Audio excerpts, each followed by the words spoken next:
Hello, everyone. Yes, a primer. The first 15-ish minutes of this episode are going to sound worse than usual.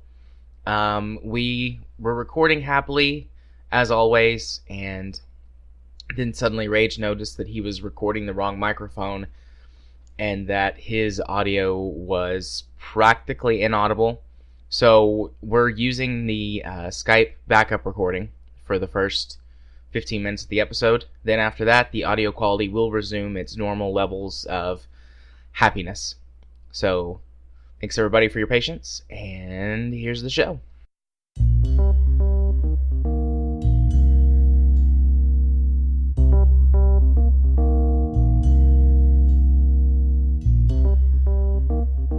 Hello and welcome to another episode of Video Game Logic. Today's show was recorded on August the 15th, 2017. I'm your host, Gaming Psychologist, and with me, as always, the second most disgusting human being on the planet. Gee, thanks. Caffeine rage. On today's show, we will, of course, be discussing the mini-games that we've played. The indie games are too damn cheap. For Honor Tournament is rife with bugs and exploits. The Steam group invite changes have been revealed. Battle.net is back. We'll have our weekly community corner and our Steam weekly discovery queue. Timestamps will be in the show notes following their respective topics this week because I won't forget because I'm not exhausted.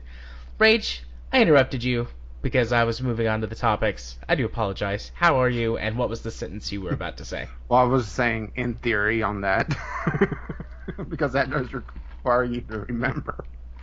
And whenever you don't do the show notes, I don't bother because usually I'm setting it up early in the morning and I can't be asked. So yeah, I have that going for me.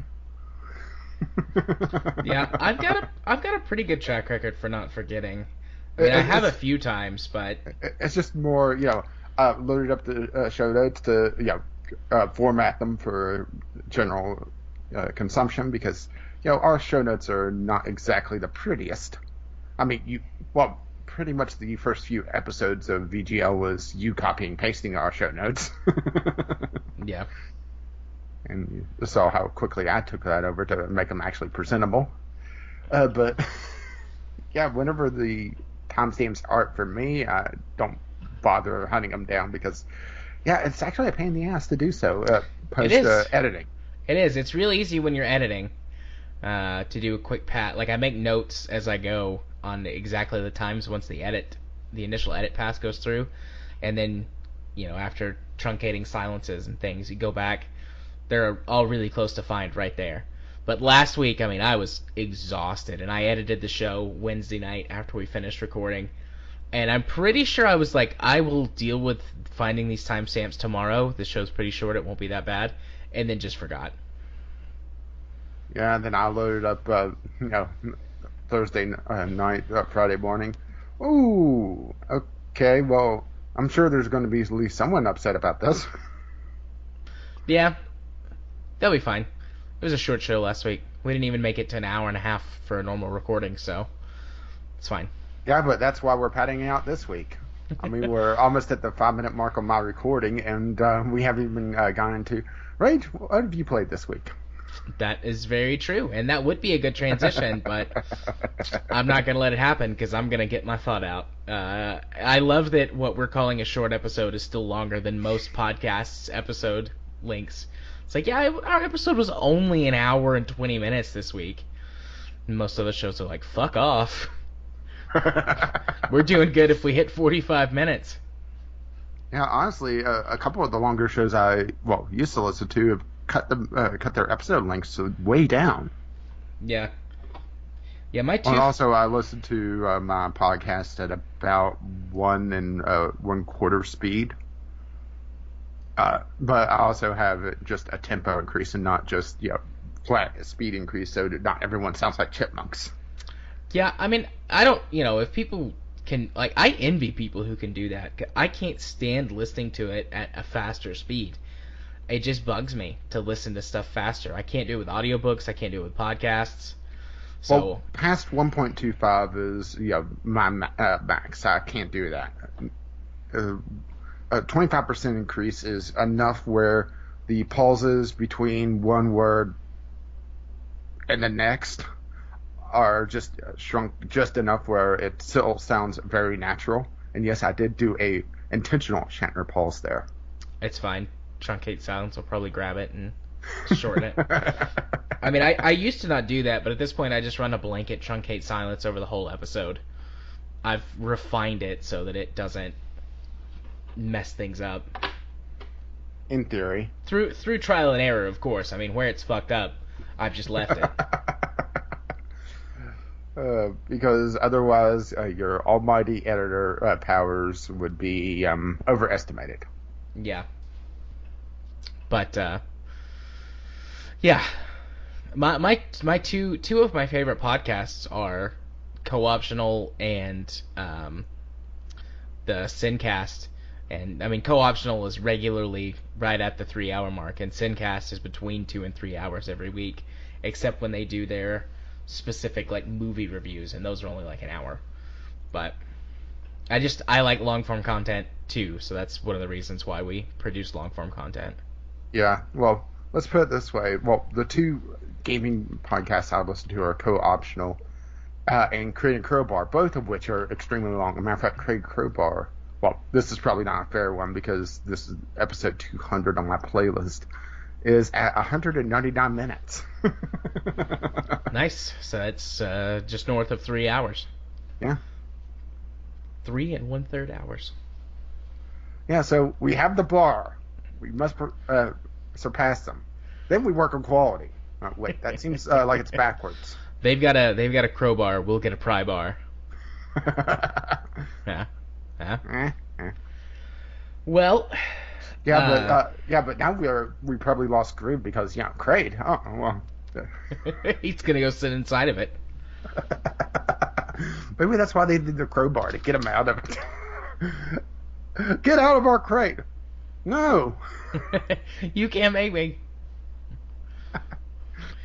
That's a weird little blip on the waveform. I just pulled my chain down to turn on my little desk lamp, and it just made a weird spiky on the waveform.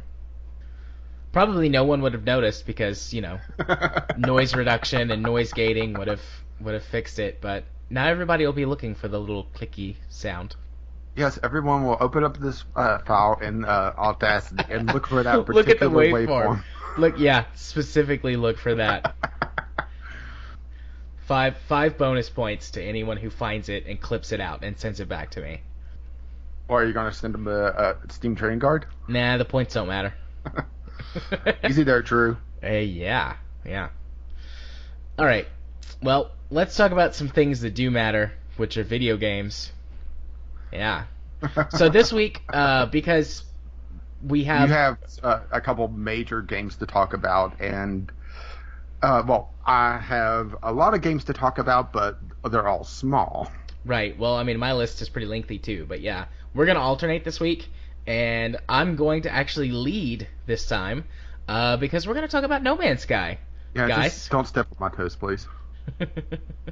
I'm a really bad dancer, to be honest. Like, I got okay at swing dancing at one point, but every other type of dancing Kitty and I have ever tried to do, I'm stepping all over her.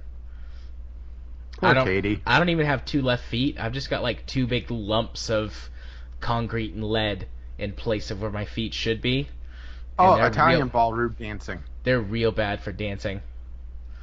But anyways, so yeah, No Man's Sky. Hell's gonna freeze over, or it already has, guys, because No Man's Sky is good now. I'm scared. And listen, I know that I've got the reputation on the show for being like, haha, I like this game because it's kind of dumb, or like silly, or shitty. So I want to preface this. This game is genuinely good now. By Jared's standards. No, not even by my standards. It is a genuinely good game now. Hello Games actually has put in a lot of work and effort. I do have to give them credit that they could have easily just took the money and ran. Yeah. And I think most companies would have.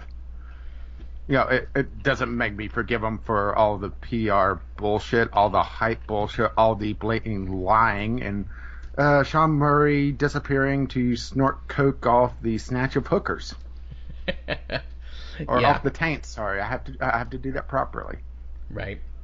Now, I'm not saying that this game is perfect, and I'm not saying that everything that at some point they mentioned would be in the game is in the game yet. Both of those things are false.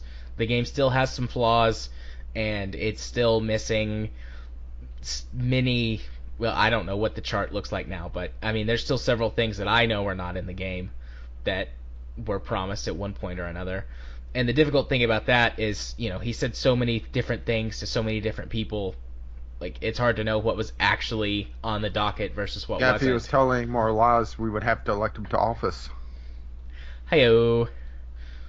Man, life was simpler a year ago when No Man's Sky... when No Man's Sky was the worst thing around. Like, I want to go back to that. Yeah, now we're just left with Battleborn and Evolve, and I guess in about 2 or 3 months we could add Lawbreakers to the flop list. Yeah.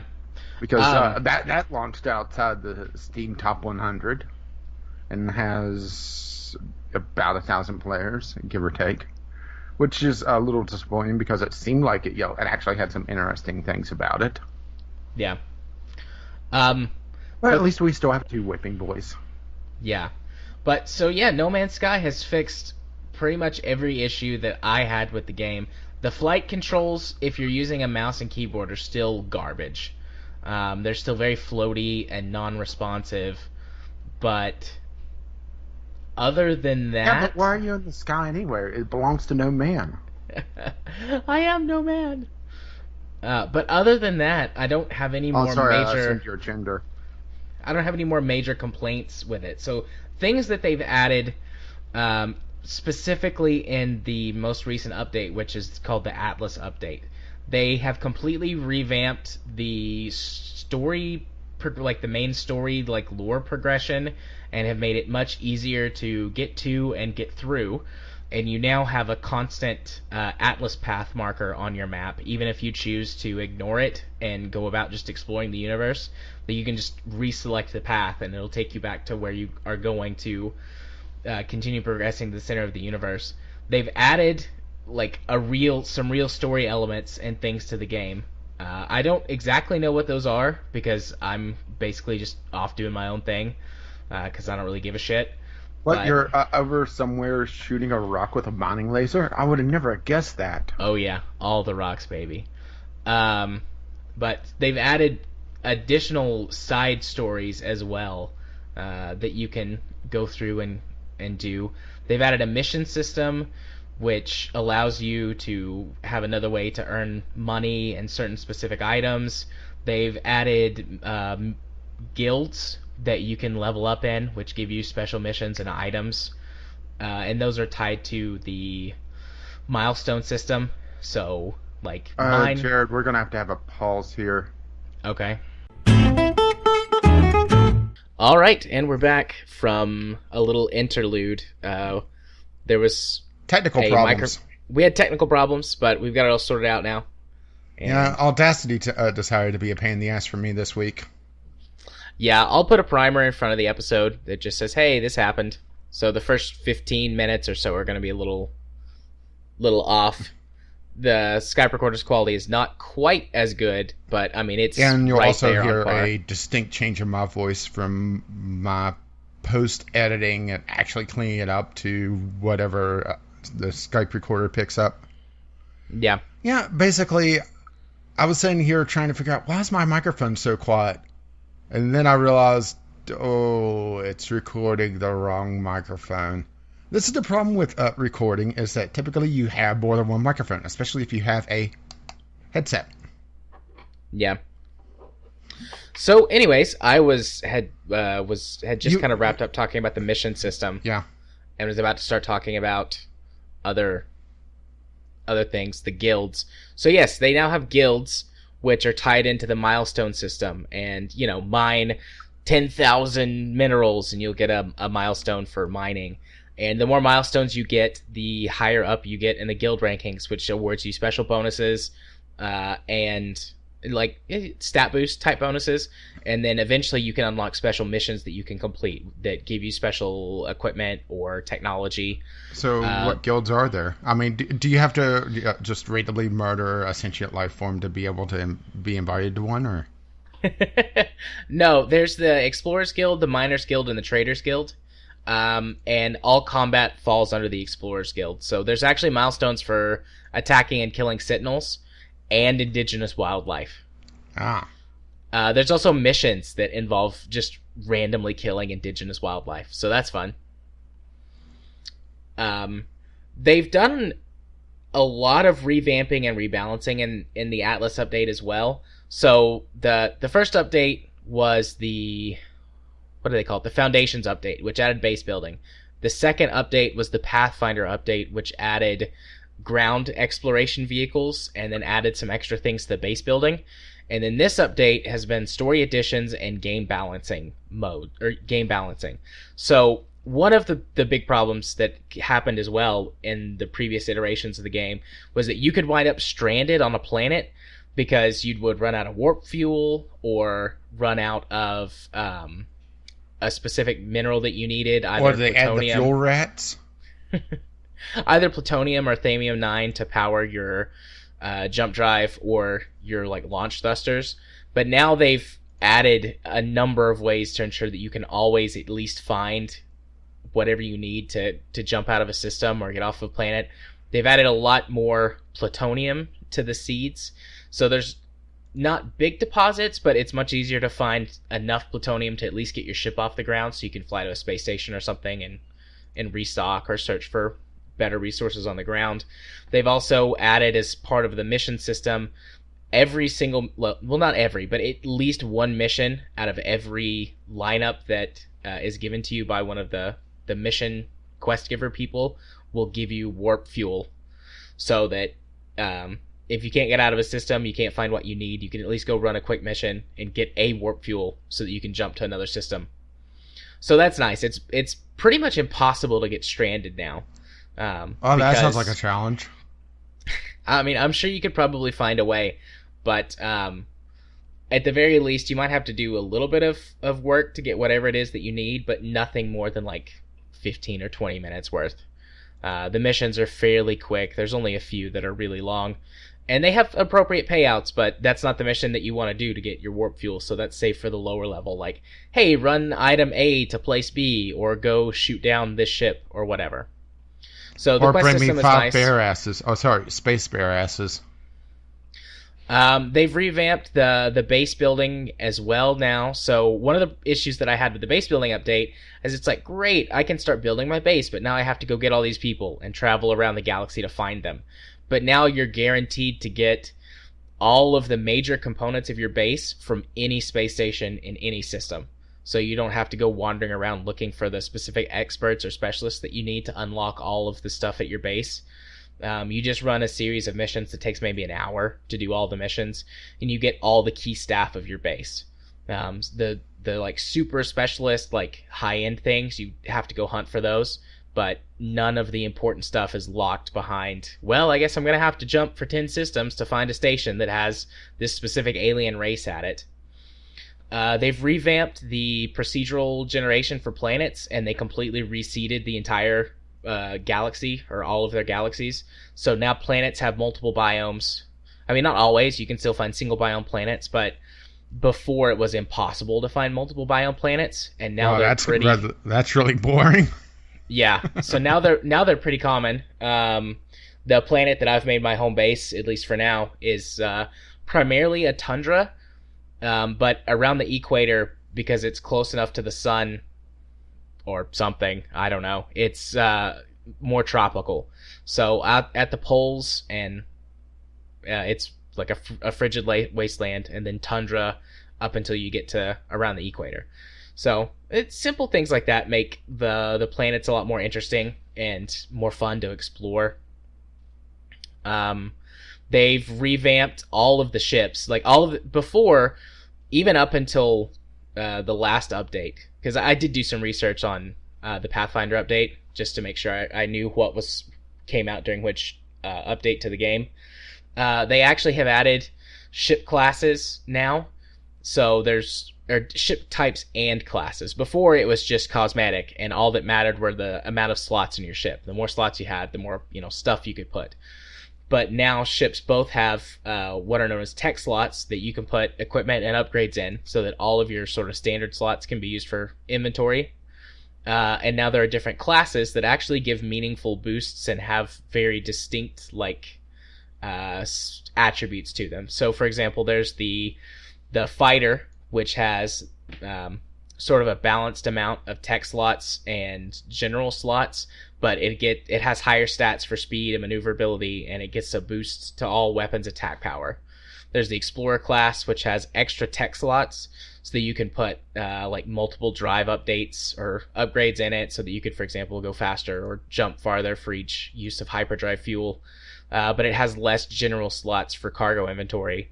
There's a freighter, or not a freighter, a hauler ship, which has the most standard slots, but it has fewer tech slots because it's this is a trade vessel, so you're not really doing too much crazy stuff. And then it gets buffs for what does it get a buff in? I think it gets a buff in hyperdrive as well, so you can jump farther using hyperdrive fuel. And then there's the shuttle, which is like an all-around average vessel, Then it gets decommissioned, and we have to rely on the Russians to get our astronauts into space. Yeah, the Russians or Elon Musk. Oh, we're not quite there with Musk. But anyways, they also have now exotic class ships, which have been a whole bunch found, and I actually found one too. And they're like super extreme versions of those ships. Like, I found an exotic explorer type ship, and it only had 4 cargo slots, but it got like a 200% boost to hyperdrive range, and like 100% boost to weapons damage and speed and maneuverability, and it had like 20 tech slots. It was crazy. I basically I found it crashed on a planet. I fixed it up and then turned around and sold it because it was worth a shit ton of money, and just bought like a hauler, and I'm saving up for a freighter. They rebalance freighters. The freighters are a lot more useful now. The freighter sets essentially the bubble pace, right? Yeah, they rebalanced those. They made them a lot more useful. They give you a lot more storage capacity with them, and they can jump a lot farther by default, but they're now a lot more expensive. Trying to think of other things. I haven't seen any performance issues. They had done a lot of fixing performance issues anyways. Yeah, I just remember Total Biscuit's launch stream of it, and he was just getting more and more frustrated with the performance until he just rage quitted. Yeah, I haven't seen any performance issues now this go around, and I still had a couple when the Foundations update was released. I had like this weird flickering that would happen sometimes in space stations, but so far I haven't seen any of that, and I played it for about 12 hours this weekend. So, I mean, in a game that big, there's always a chance to find bugs, but so far I haven't found any. So that's nice. I love the Exocraft. Base building is so much fun. It adds a whole bunch of missions for you to do, which are new rewards and things, but it makes exploring planets feel a lot more meaningful, because you feel like you have a stake in them, and the different vehicles that you have to explore on the ground are actually quite useful. They're obviously slower than your ship, but faster than being on foot, but they're a lot more efficient in terms of fuel and energy usage, and they have just as much cargo as most of your standard ships. There's basically 3 different ones. There's a light, fast one, like a all-rounder, and then a big but slower one. They're good for combat, exploring, and mining. There's a lot more specific and special resources around now, too, that require you to get special equipment.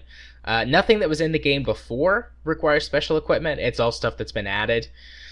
So there's nothing holding you back from the original way of playing, just exploring around. But if you want to get into base building and stuff, eventually you'll need to get the special equipment that lets you get the special resources. The base building mechanic is pretty simple, but in terms of construction, you can do a few decent things with it, but it's not like Minecraft levels of whatever. It's more like Lego. You've got these pieces that you can assemble into a thing. Actually, Lego's a bad example because you can do anything you want with Lego. Well, I thought they just sold it as specific models now, and you're not allowed to build anything else except for that one thing. Isn't that how Lego's business model has kind of moved to just models in general, or model sets? Yeah, well, I was thinking like follow the instructions. I mean, you can build some crazy stuff if you really, really mess with the system. Yeah, but let's put it this way: nobody's buying the $100 and some Saturn V rocket to build something else out of it. Yeah. I mean, basically, you're expected to stick to the instructions. I mean, you can kind of freeform build your base, but they all tend to have a similar structure, and it's like, here's what you need in order to do this, and in order to do that. So, in other words, I think we could boil this down to a single sentence. This game has become digital crack for you. It's become just what you wanted. Pretty much. So it also general, turns out that everyone is just floating little balls of energy as well. Because remember, you were the only way you would be able to see what your character looked like was to find someone else. And how about that? They're all little balls of energy. Yeah, they've added multiplayer. You can rudimentary multiplayer. Supposedly they're going to be adding more to it. Yeah, you can link up with up to 16 players and just explore around together. But there's no point. There's no point really, other than to just be like, hey, come check out this thing that I see over here. There's not really any interaction aside from just being able to chat with people within your like sphere. And you can't even see what ship they're in. They're literally just different colors, balls of energy. Yeah. But I mean, I didn't buy this. I was never intending to have this as a multiplayer experience. And there are much, much better multiplayer games that do this sort of thing out there. Terraria. Yeah. Hell, Minecraft. Well, I was thinking just Terraria actually has more gameplay to it than just build something and that's about it. Yeah. For people who don't like this sort of game, who don't, exploration, survival, crafting, building, like if you don't like that kind of game, this update did not make this game something that you would want to buy. Which I think that's probably, well, not probably, I mean, that's just how they marketed the game in general, was that it was literally everything for everyone. Right. And that is just mind-bogglingly stupid. On both the fact that there's at least a certain subset of players that bought into that, and the fact that they were doing it in the first place. Yeah. I mean, this did not do that. It didn't even come close. Even the stuff that they added to make being someone who's more of a pirate or a combat type person, like, the combat systems are still very rudimentary. Even if you're... Supposedly, the flight controls are fine with the controller, but the rest of the game sucks with the controller, so I just deal with the shitty flight controls, because I don't really get into combat anyways. But the improvements that they made to combat don't really make this a dynamic combat game. I mean, if you want dynamic space combat, go play Elite Dangerous or Star Citizen or something like that. They didn't make it into that kind of game. But if you are the sort of person who likes survival, crafting, exploring in a sci-fi universe, No Man's Sky is now a perfectly viable game to do that in. It's no longer a broken piece of shit. It feels like what you do, at least in the world, matters. In that way that only people who are like me and understand this, like, enjoy this sort of experience, get. It's a pleasurable experience. I feel like what I'm doing, I'm progressing towards something that's meaningful in game. I don't feel like I'm wasting my time, and it's still a very pretty screenshot generator, so you get a lot of nice vistas to look at. Well, my major question about it is gameplay-wise. Have they ever fixed the inventory management where a lot of your tech upgrades took up your rather limited inventory in general? Yeah, they did that. There's a couple of ways to do it now. So on your exosuit, you now have these things called cargo slots. So you've got regular slots, you've got tech slots, and you've got cargo slots. The regular slots and the tech slots function exactly the same as they do on your ship, but the cargo slots function as places where you can stack any type of inventory in your suit that you're carrying on your person. And then all ships and vehicles, like land vehicles, everything stacks in those slots. And like tech upgrades and equipment and stuff have smaller stacks than like minerals, but they still stack. So okay, I just remember when the game originally came out, you were stuck with this many inventory slots, but your tech upgrades also took those slots. Right. Well, now the tech which was upgrades, just stupid. It was, and now that everything has a tech space where you can put your tech upgrades in, and they don't affect your normal inventory slots. And then specifically, your suit has got cargo slots that now can have larger stacks of normal items, and then the items that wouldn't have stacked before, they now stack inside the cargo slots. There's still some fiddliness to it, but it does alleviate a lot of the issues, because you're not, at least as far as I've gotten so far, you're not needing to carry around 50 or 100 like shielding shards, for example, which automatically refill your entire shield on your suit. Like, you need like 1 or 2 of those at best, unless you're trying to do some kind of extreme exploration challenge or something like that, because you're never far enough away from a Sponsored by Red Bull. You're never far enough away from your craft that you can't just hop in and let your shield recharge naturally in a safe environment. Because when you're inside your ship or any of the land vehicles, you're protected and your shields recharge, for example, and your life support and stuff. So it's not really that big of an issue. I haven't tried the new, like the hardcore survival mode. It might be different there, but for just normal play, it's they fixed it enough.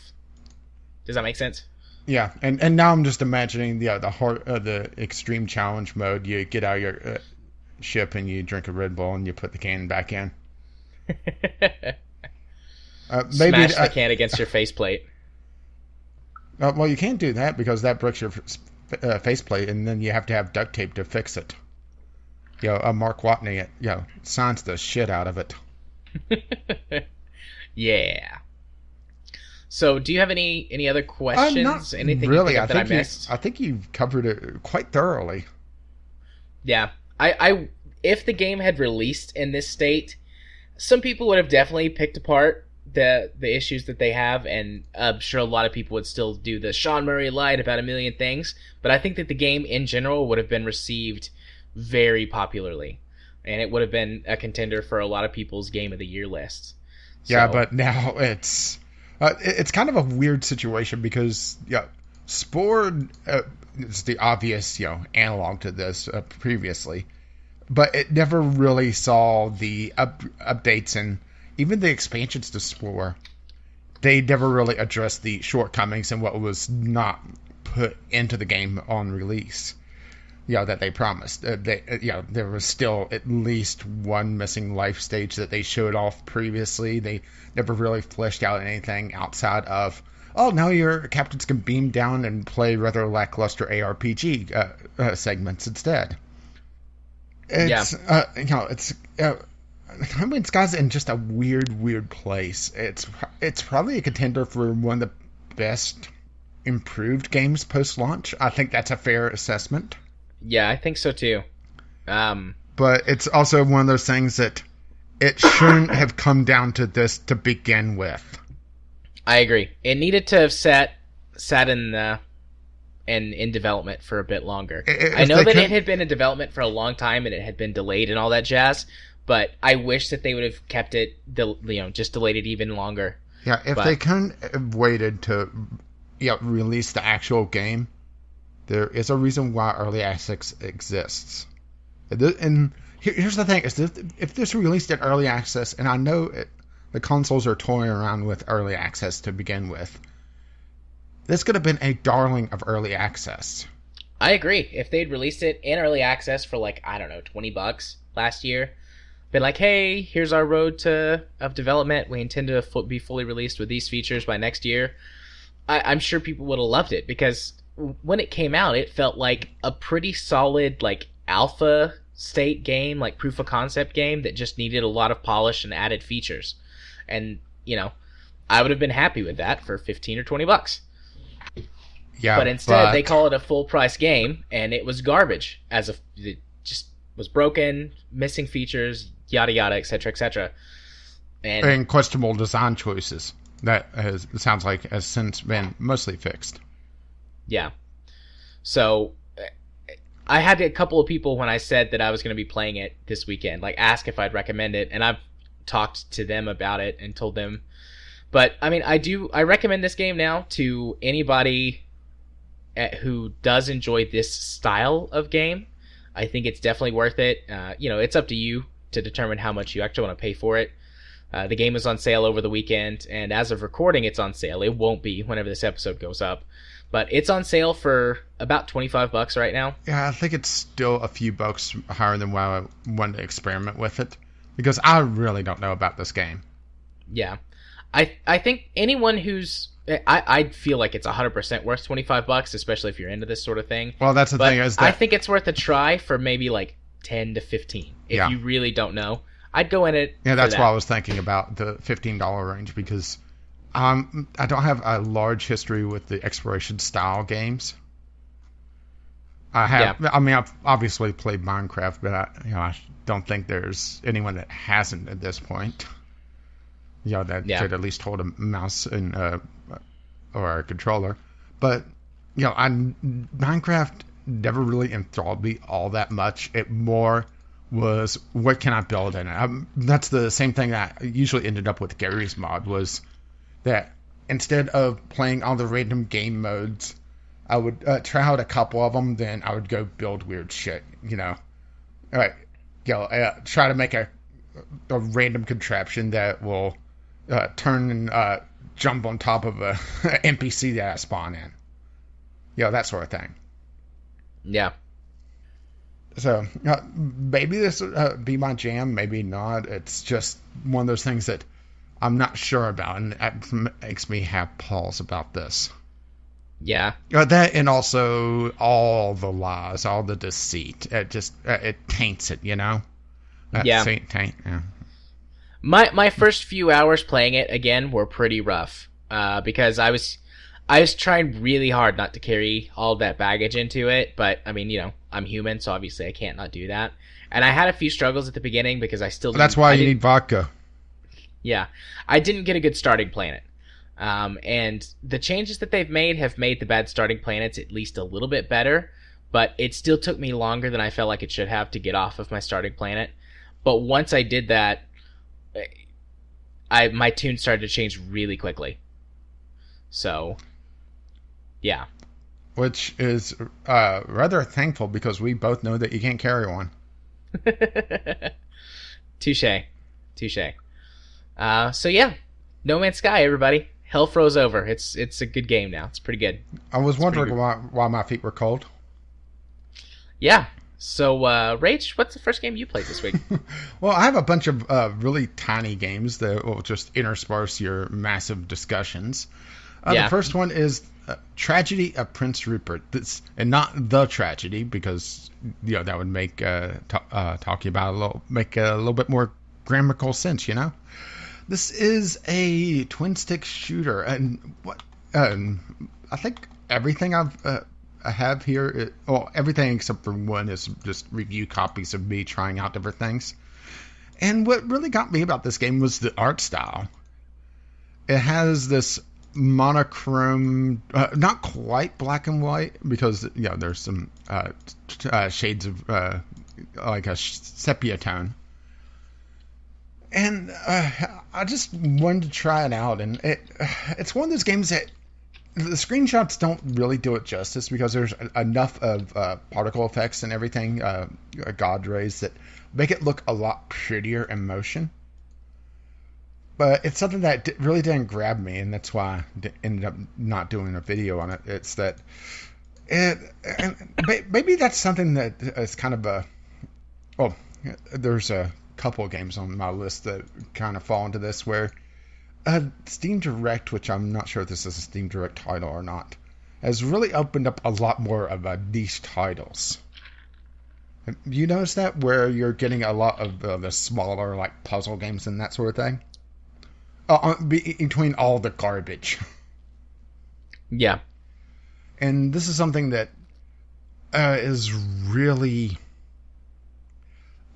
is the flip side of what we bitched about on Steam Direct, and this is the same thing, where it's a very small, very niche title that, if you're into twin-stick shooters or a more artistic style, I think you would absolutely love it. But it's also one of those things that there's not a lot of gameplay here. It's all your general twin-stick shooter, and I'm just struggling with what to say about it, because it's one of those things that I didn't spend a lot of time with, because there is a story to it. You're trying to essentially get to your princess to marry her, but her father is just saying no to that and has sent his entire army to stop you as you're flying in your hot air balloon.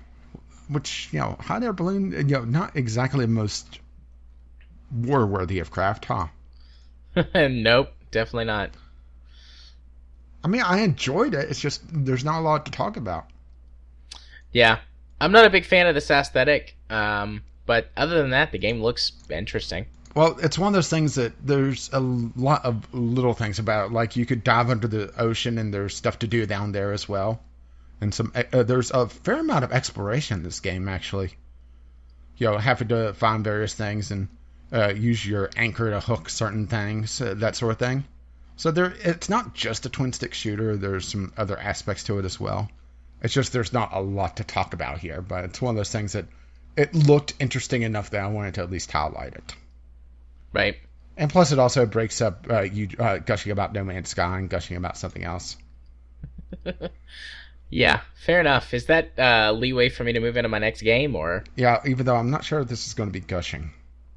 Yeah, so the next game that I played this week was Grand Theft Auto 5 on PC. Rockstar had it was an odd percentage, but it made the game exactly $30 after taxes, so it was like 53 or 54%, something like that. But yeah, I played Grand Theft Auto for about 5 hours this weekend. I've got some things that I like. I've got some things that I don't like. And the things that I don't like are things that I usually don't complain about, but they're really bad in Grand Theft Auto 5. So the things that I don't like, we'll start there. The controls for this game are just god-awful. I don't think it was designed by people...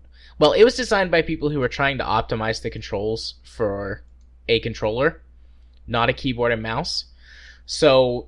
on a controller, it's only mildly annoying because you have to do things like tap A to sprint, and there's too many things assigned to too many buttons, and I forget which button does what. Like, this button pulls up this wheel, and then this button pulls up this menu that has 8 different things in it. And if you use the thumbstick and this menu, it does a different thing than if you use the D-pad. And it's like my thumb is sitting on the thumbstick, and it's like, well, shit, I didn't want to do that. I wanted to use the D-pad to scroll around on the phone or whatever. So that's frustrating. But it's worse if you try to play it on keyboard and mouse, because they didn't design it for people that have less than 8 fingers on each hand.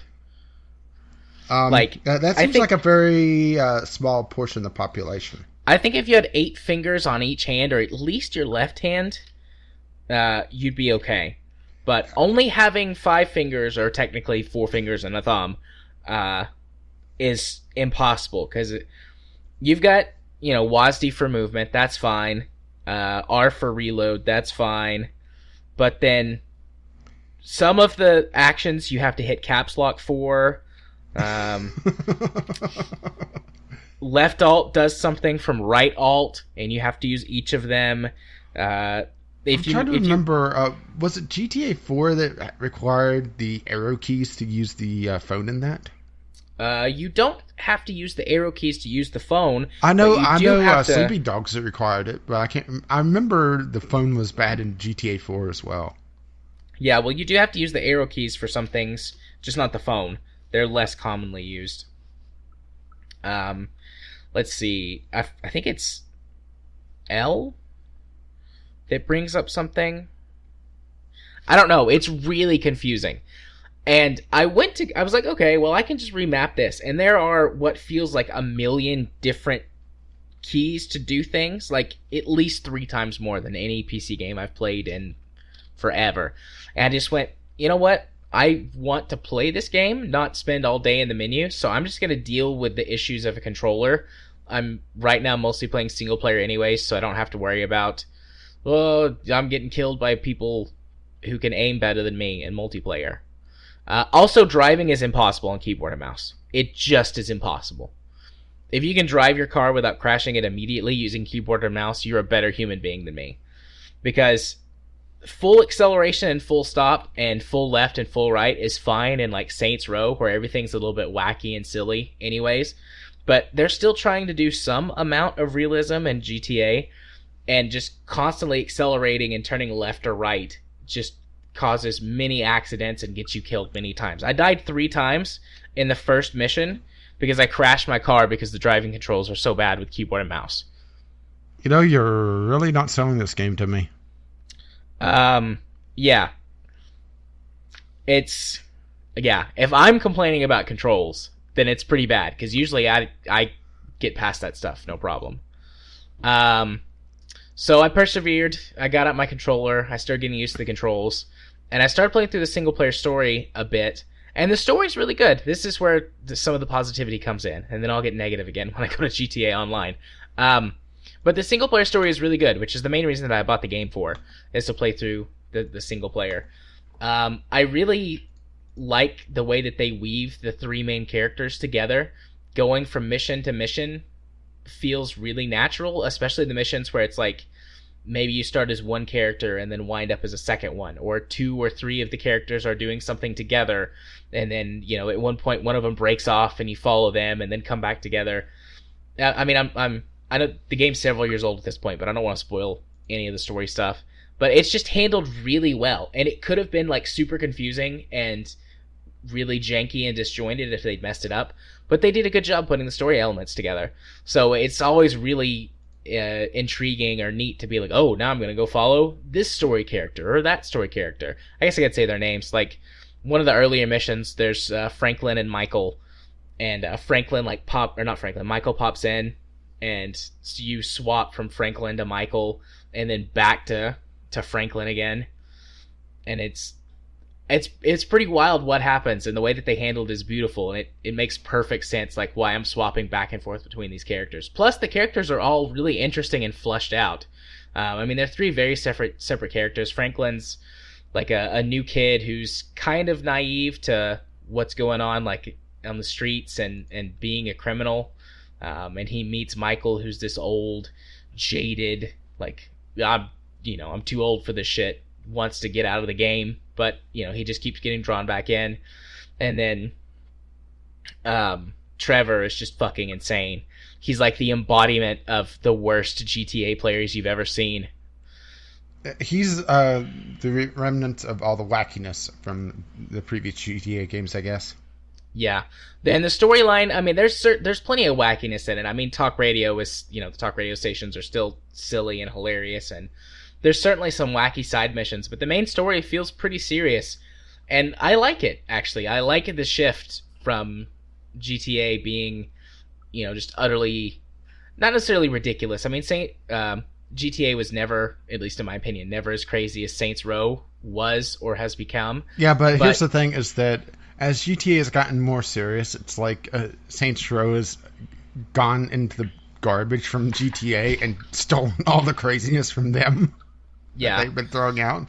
But because from GTA San Andreas to GTA 4, they lost a lot of the wackiness. There was still some of it there, but it was limited to either a couple missions or the entirety of the expansion, The Ballad of Gay Tony. Yeah. Which I'm still shocked that, I don't think you've ever played. I've never played The Ballad of Gay Tony. I've played The Lost and the Damned. But The Lost and the Damned was a pretty decent expansion. It was mostly focused on motorcycles, though, which, if you really like how the motorcycles handled, it was fun. But the Battle Decay Tony felt like old GTA. Yeah. Plus, it also had just little moments like Brucey going to the gay bar. It's like, knew it! There's lots of references to the other GTA games as well. That's pretty good. I mean, it's stuff that is not like super in your face. Like, you would be confused if you hadn't played other GTA games. But if you have, you're like, oh, I recognize that. I get that. That's good. I see what you did there. Yeah. Otherwise, like, mechanic-wise, it's the best driving GTA I've played. They've just, taken a lot of lessons over the years of how driving and car physics have come along. And so the driving feels really good. The flying is, fine. I never felt like flying was bad in Grand Theft Auto games before. But it's fine here. Boats are fine. Bikes are fine. So the gunplay is fine. I mean, it's Grand Theft Auto gunplay. First person mode's weird. The game's just not built for first person. I mean, that was kind of like an added feature they added for people who wanted to play it, and that's fine. I'm all for giving players choices. But, and maybe if this was like the first Grand Theft Auto game I'd ever played, it might make a bit more sense. But, to me, Grand Theft Auto has always been third person, over the shoulder, run and gun action. And the first person mode is, done really well. Like, if you hide behind cover, you're looking the wrong direction. You have to lean out around cover to see what's going on. But it makes no sense to actually play in it. Yeah, but it makes no sense for gameplay mechanics. Only thing I could think of why you would use it is if you want to do some of the racing in it. Yeah, it does actually help with driving. Because, being in that first-person view, you at least can see what's going on in front of the car a bit better. But other than that, other than just like, haha, this is neat to do this thing in first person, it's, it's not useful or really all that fun. But, again, choices are good. I'm glad that they did it for the people who do enjoy that sort of thing. And then GTA Online is frustrating, to say the least. I don't mind, like, the grindiness of it. If you want to get to the really high-end stuff, it's definitely geared towards shark cards, encouraging you to buy shark cards. But you can buy houses and cars. I only played online for like an hour, and at the end of the first hour, I had enough money to buy a house if I wanted to, or an apartment, which had, I think, a 2-car garage. So, if you want to just get like the basics and then just like hang out with your friends and run around and do stupid shit, it's fine, no problem. But it's meant to be a grind fest. But it's meant to be a grind fest for people to get all of the high-end stuff. Like, all of the most recent stuff that they've added is like bunker. I think it was called the Gunrunner update, and it adds like bunkers and drug manufacturing and like a ton of like special custom vehicles with tons of weapons on them.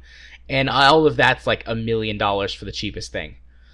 And it would take, I don't know, 10 hours to grind out $1 million to buy the very cheapest thing. And that's only one thing. That doesn't count the research that goes into that to unlock the better drugs and weapons and buying the rest of the pieces to your base and the crew and everything. Yeah, and why would you grind this whenever you could just fly around planets instead and shoot rocks? I know. But, to each his own, I guess. But anyways, it's super geared towards shark cards. There's no easy way to make money. You either just like run around and do all of the random stuff on the street that gives you little bits of money here and there, or you play in the random multiplayer game modes, or the occasional mission that gets given to you by one of like the secondary characters from the main story. So, it's okay, but I don't really think that I'm gonna play it very much. Maybe if I know that some of our friends and listeners have it, maybe we'll do a stream night in GTA, but I'm not big into it. I came for the single player. Oh wow. Also, another frustrating thing about online is that there's no way to separate yourself from the general like servers. Occasionally it seems like you can wind up by yourself if everyone leaves, and then it kind of leaves you in a server by yourself for a little while. but there's constantly people there, and I'm constantly paranoid that someone's going to come and mess with me. And you can turn on what's called passive mode, but passive mode just, you can't do anything except drive around. You can't use any of your weapons, you can't do any challenges or missions in passive mode. It's just if you want to go drive around, run around, maybe like test out a car or something. But I don't know why you would do that, because you could just do that in single player. You can do like friend lobbies if you're going to run missions, but in just like the general overworld, whoever's on your server is on your server. That's frustrating. So, GTA Online kind of sucks. Single player's where it's at.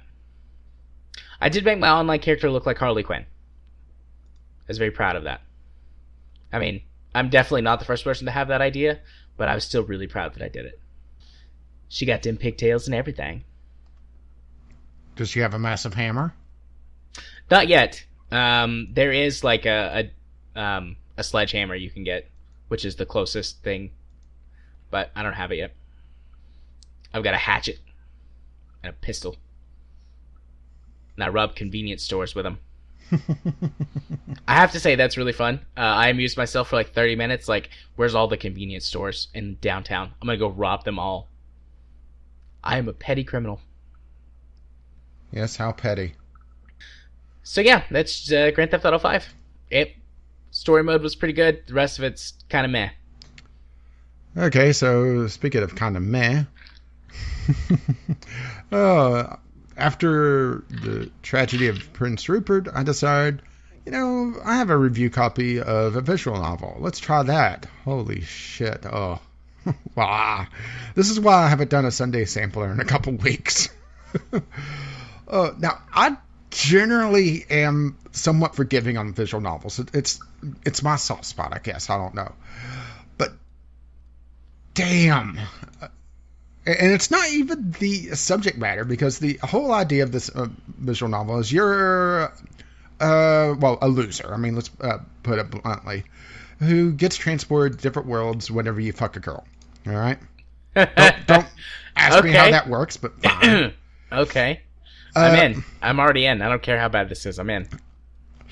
It has some very, very, very janky dialogue to begin with. I think it was originally in Russian, and they pretty much did a Google Translate there. But they obviously didn't copy and paste it, because there was typos all over the fucking place. In the first 5 to 10 minutes of this game, I ran into 4 or 5 typos. And it was at that point, it's like, no.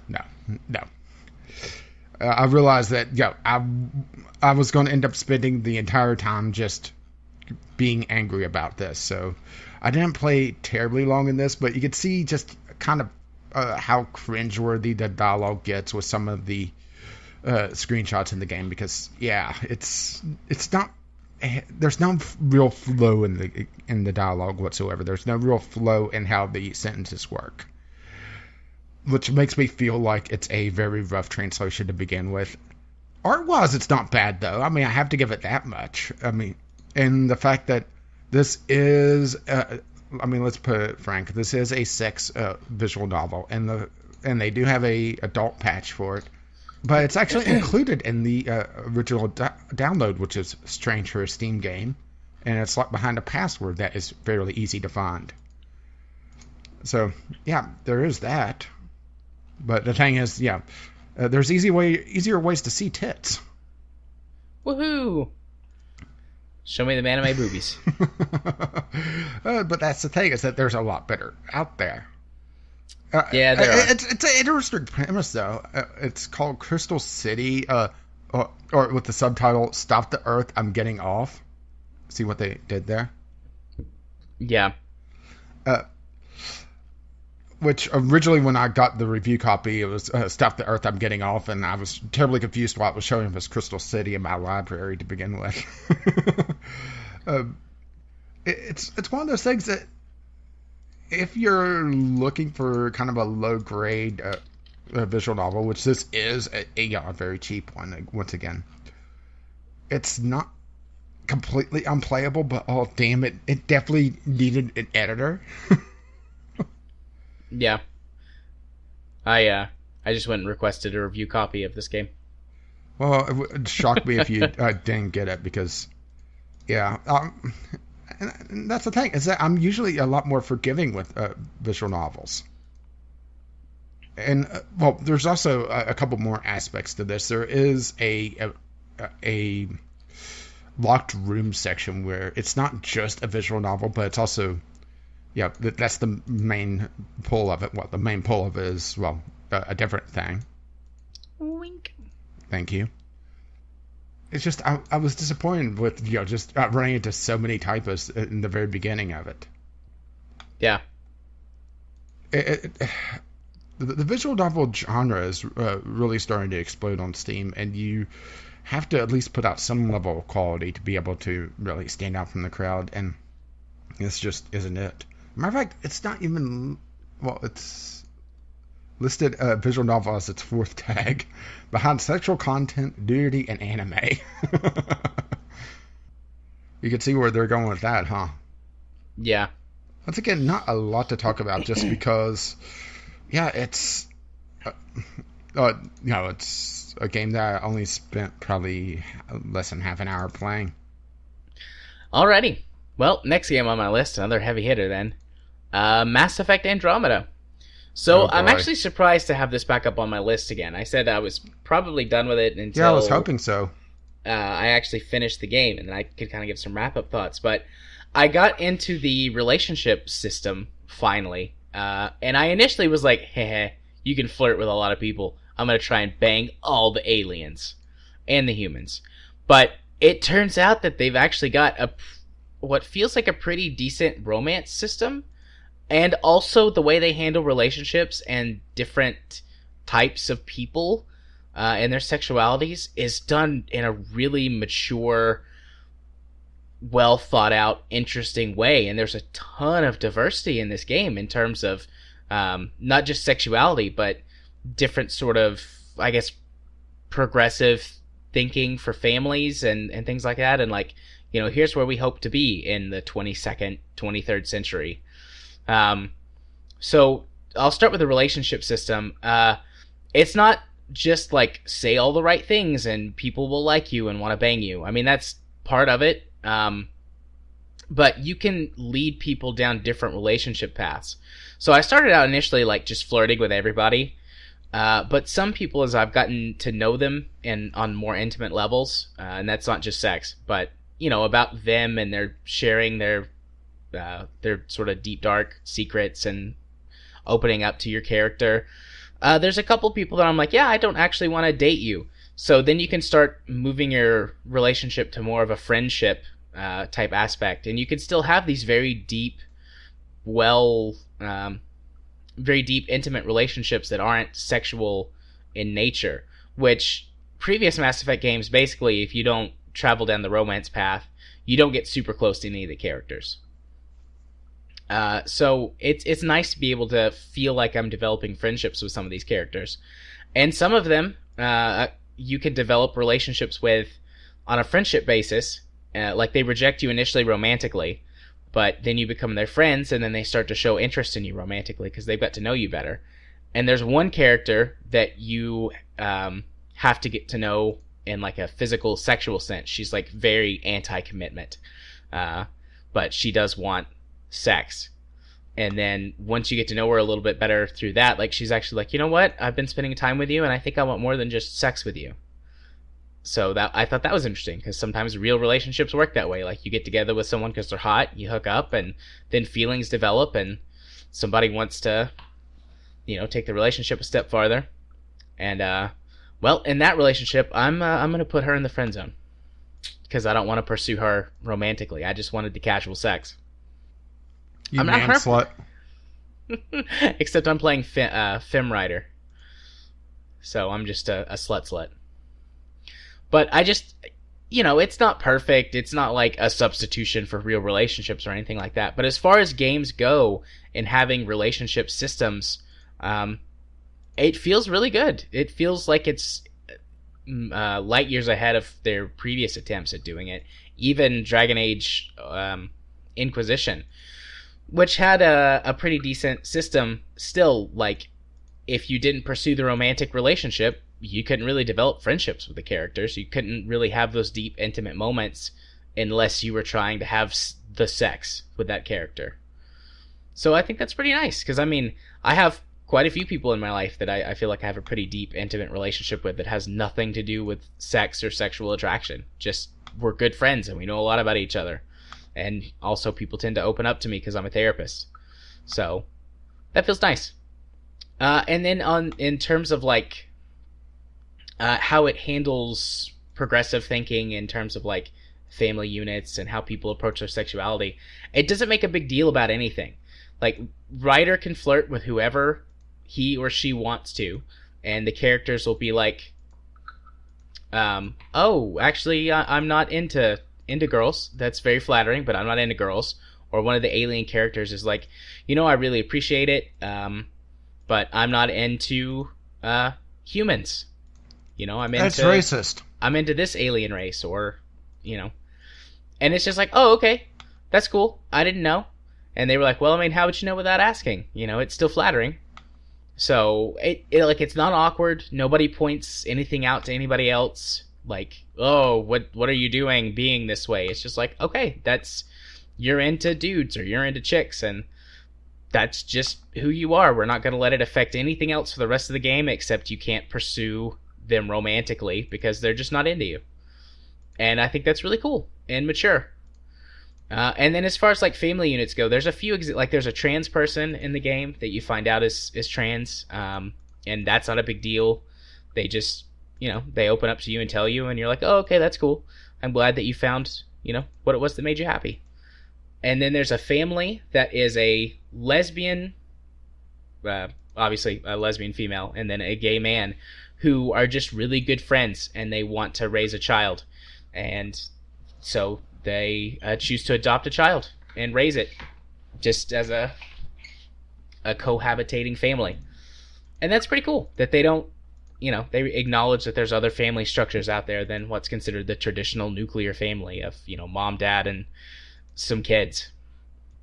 So it's very progressive, and I like it. I mean, honestly, I'm making a bigger deal out of all of this stuff that the game does at all. It just is like, here it is, and it's how these people are, and it's fine. We're all just gonna be in this big universe together and do cool stuff, and who really cares who you're attracted to, as long as everybody's open and honest with everybody else.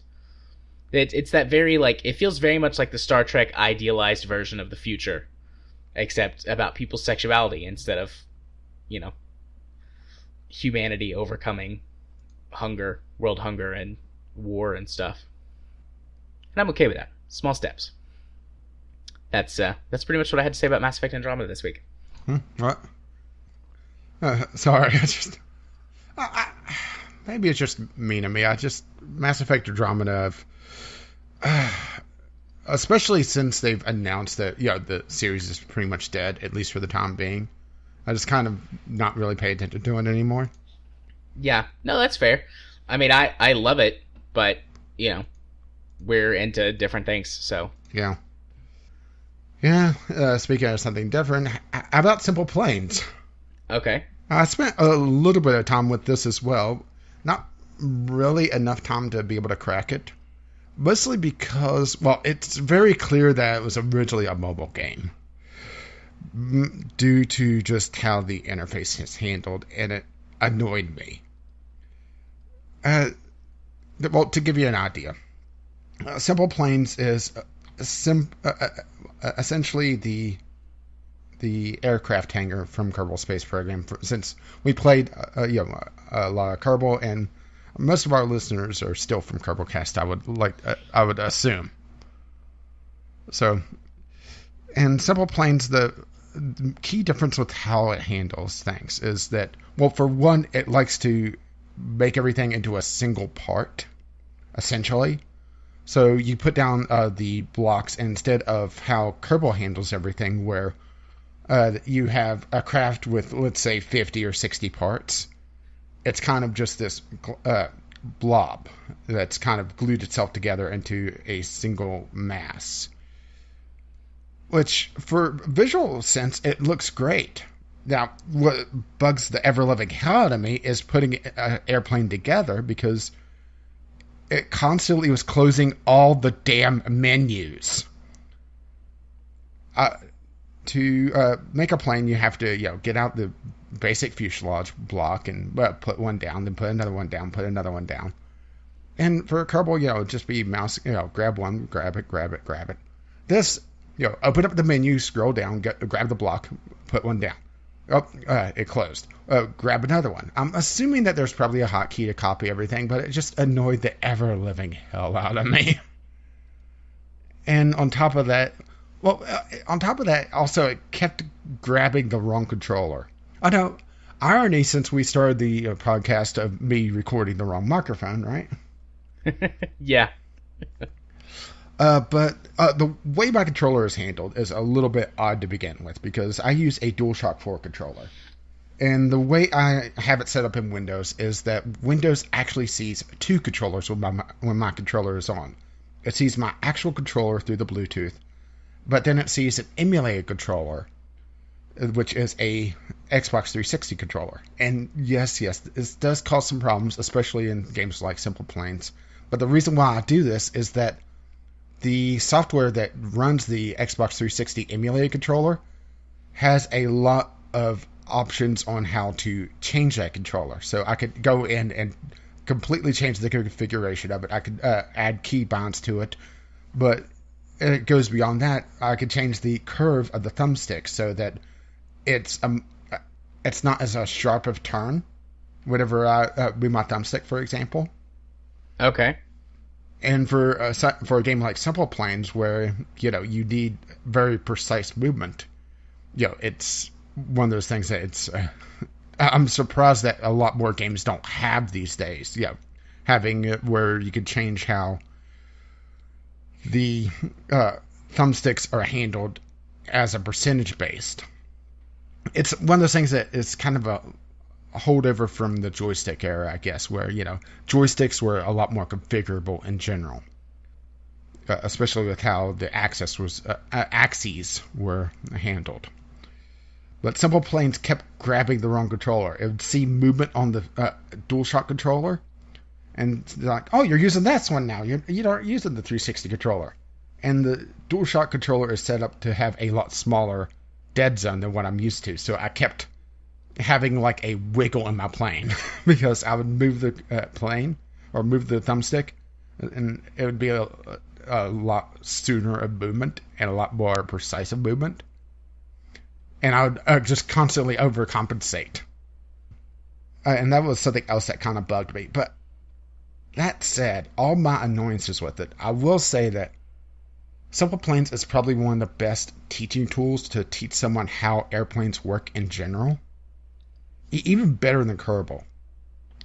Mostly because Kerbal has, well, at least last time I played, very little in the actual tutorial section on how airplanes fly and how they're constructed. Simple Planes had a rather lengthy tutorial. Granted, it was all just, texts, single pane, if it was on the phone, you would just swipe across it, but, it was clicking across. Of how airplanes fly, how they're controlled, how they're constructed. And it was a lot more in-depth than what I was expecting. And Simple Planes is also not just a plane program, because they have the ability to make cars and tanks and stuff like that as well, which there was one screenshot that says, wait a minute, aren't we a plane game? Yeah, I think it's got like a Formula 1 car on it or something like that. Granted, the maps are pretty small. They're typically just islands with endless sea around them, so it's not like Microsoft Flight Sim where you're flying from one city to another and all the landscape in between. It's just you're flying around this one little island. Think of it as the island base in Kerbal. Is once again a good analogy for it. That said, if I could get past all the menu problems and my controller problems are mostly just I have it set up well enough. I could go in and disable or hide the DualShock 4 controller from Windows altogether, but it requires a complete restart of that software. and I just didn't want to mess with it. Yeah. But there's a lot more there than what I was really expecting, and there's a lot more challenges as well, like landing on an aircraft carrier or taking off from an aircraft carrier. There's ring races, the gameplay that Superman 64 could only dream of. So there's a lot there if you're interested in aircraft. It's just it requires a bit of tolerance for a somewhat janky from mobile to PC port. Not a bad port, it's just janky. Yeah. Fair enough. Speaking of janky games. Yeah, so my next game, we're now out of the big boys and into the smaller games that I played this week that I got off of Keymailer. Team Racing League. Yeah, I got a review copy of this as well, and I saw the just how many people are playing and realized, yeah, they're probably not worth my time. Yep, this is one of those games that is online multiplayer only, and it's a tiny indie game, and nobody's playing it. Right now, there's one person playing it, and its all-time peak was 25, which was probably launch day, because I think that's the day that they sent out probably launch day and all the keys. Yeah. So because I could go onto my list and probably tell you exactly what I got mine. It'll just take me a moment for that to load. Sure. Let's see. I got it on the 11th. Yeah, that's when I got it too, which I think was the day it launched. So, it's a hovercraft racing game that has got a whole bunch of like team specific like special like power-ups that you can do. You can hook up with your teammate, for example, to provide an extra... Talking about more hooking up.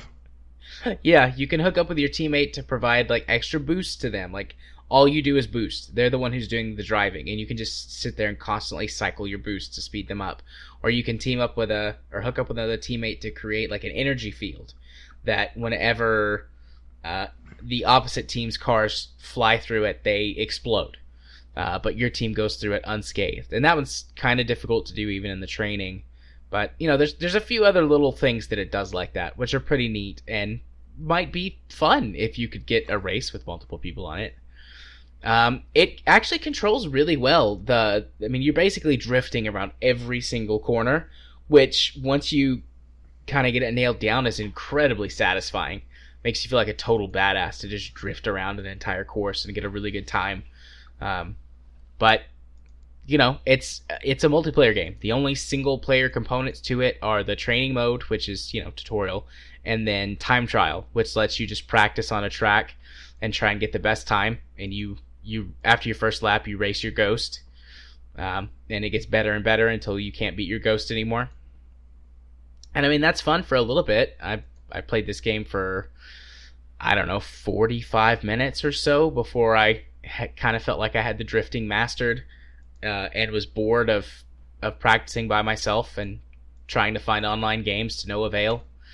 I've tried 3 times now to find online games to play. The first time I logged on, there were 5 people, including me. The second time, there were 2 people, including me. And the last time, I was the only person in the whole world playing this game. So... And 1 is the loneliest number. It is. So, I mean, I think it's a fun, cute little game that has some potential, but it suffers from we're going to do an online-only multiplayer indie game. That has no marketing budget behind it whatsoever. Yep. So and it's also a very small indie game. Yeah, so it's got no player base or nothing. So it's probably... is there any local play? No. Ooh. This would have been a game I would have expected had some sort of local multiplayer on it as well. I mean, they might add it at some point. It's in early access, but as of right now, there's no local multiplayer. It's online multiplayer only. And it says it's 1v1, 2v2, 3v3, so you would think that you might be able to get a game with the other one person, but, I mean, you can only just search for games and choose by region, and it never gave me a game, even when there were 5 people online. So... I don't know. That's disappointing. I guess that's going to be another game that just sits in my library and is maybe fun for cards, and that's about it. Yeah. It's really sad to see indie games like this because, there's definitely a market for them. It's just, there's countless numbers of them. Yeah. If you could race with AI, like maybe do 1v1 races and the AI made up the other teammates, that might be okay. Maybe you could just give that's them what some I assumed basic... it was at first, but I guess not. Nope. Or hell, even being able to just race by yourself against AI would be okay. But no, you can't. At least not at this stage. Disappointing. So, more disappointment? Sure, more disappointment. Warfront Defenders, Westerplatte? Westerplate? See, I'm not the only one. Yeah, I don't know how to pronounce that word. I assume it's German. Because this is a World War II game. Yeah, this is a World War II defense game, or at least that's what they're calling it, tactical defense minigame. Based on World War II, and on the surface, it doesn't look bad. I mean, just take a look at the screenshots, but then you start noticing, that this is early access, though, so there is a chance that they'll improve this, and this may be something I come back to and try later. But it was one of those things that I looted up and I started looking at the map, and I'm not sure how many maps there are in this game because the one that they're showing in all the screenshots is the same one that I played. That's the very first one. But it is an extremely ugly game once you get up close. There's a lot of very muddy textures. All the roofs on the houses are floating a few pixels above the walls. Fun. Granted, you're not really supposed to look at that, from that angle. But it's one of those that once I saw it, it's like, oh, this is not going to end well. And it didn't. I had, on top of graphical issues, gameplay issues as well. The pathfinding in this game is atrocious. And in my opinion, when you release an early access, the game has to be at the very base level playable. That seems fair, right? I would agree. Okay. I started by defense. And the Germans came in about a third of the map. And then I got shot at them. And they kind of... I assume it's supposed to be running, but they take like 3 steps and then they suddenly move it like 3 times the speed until they're back to wherever they're heading towards. There's no fluid acceleration that makes it feel like they're running, and there's no change in the animation outside of the walking animation just moving a lot faster. And it made it so that it felt like the game was rubber banding the units back. On top of that, you have a battleship that's constantly shooting at your guys that you can't deal with whatsoever. So you can see on one of the screenshots, there's this giant, red circle of death, which often forces you to move units that, for no reason whatsoever. Oh, and if you try to use this little thing called cover in a tactical defense game, your units are not smart enough to be able to fire over the cover. If, it's like at chest level. There's, at the beginning of the level, let's see if one of the screenshots could show it really well. On the first screenshot, there's a bunch of boulders, and they're about chest level. You would think, okay, tactical game, they would lean around the boulders or fire over the boulders. Nope, not in the slightest. They'll just stand there and wait for the enemy to come around the boulder, so the boulder doesn't offer any cover anymore, and then start shooting. In theory, sometimes they're clipping into the boulder and they don't shoot at all. As a matter of fact, I had one of my guys die because I was trying to move him up to one of the houses in the middle of the map. And I guess I clicked on the wall of the house. So he was standing in place trying to run to the target that was inside the boundaries of the house, and the clipping was preventing him from getting to it. and I couldn't select him because he was currently in motion. So he was standing there running into the fucking wall while the Germans shot him to death. That poor little Polish boy. I looked it up. It's Polish, not German. Okay. Westerplatte. Well, depending on your time in history, it's the same thing. Sick burn? Sorry. I apologize. Sorry, chemist. He's very sorry. It's just one of those things that there's potential here. Because usually, this isn't a tower defense game. It's a tactical defense game. And there's, places here where they could improve it. But it's just such a rough start that I think it's going to not really get a lot of traction. I mean, granted, it is getting highly rated by the handful of people that's rating it, but part of me thinks that, these are friends of the producers. Yeah.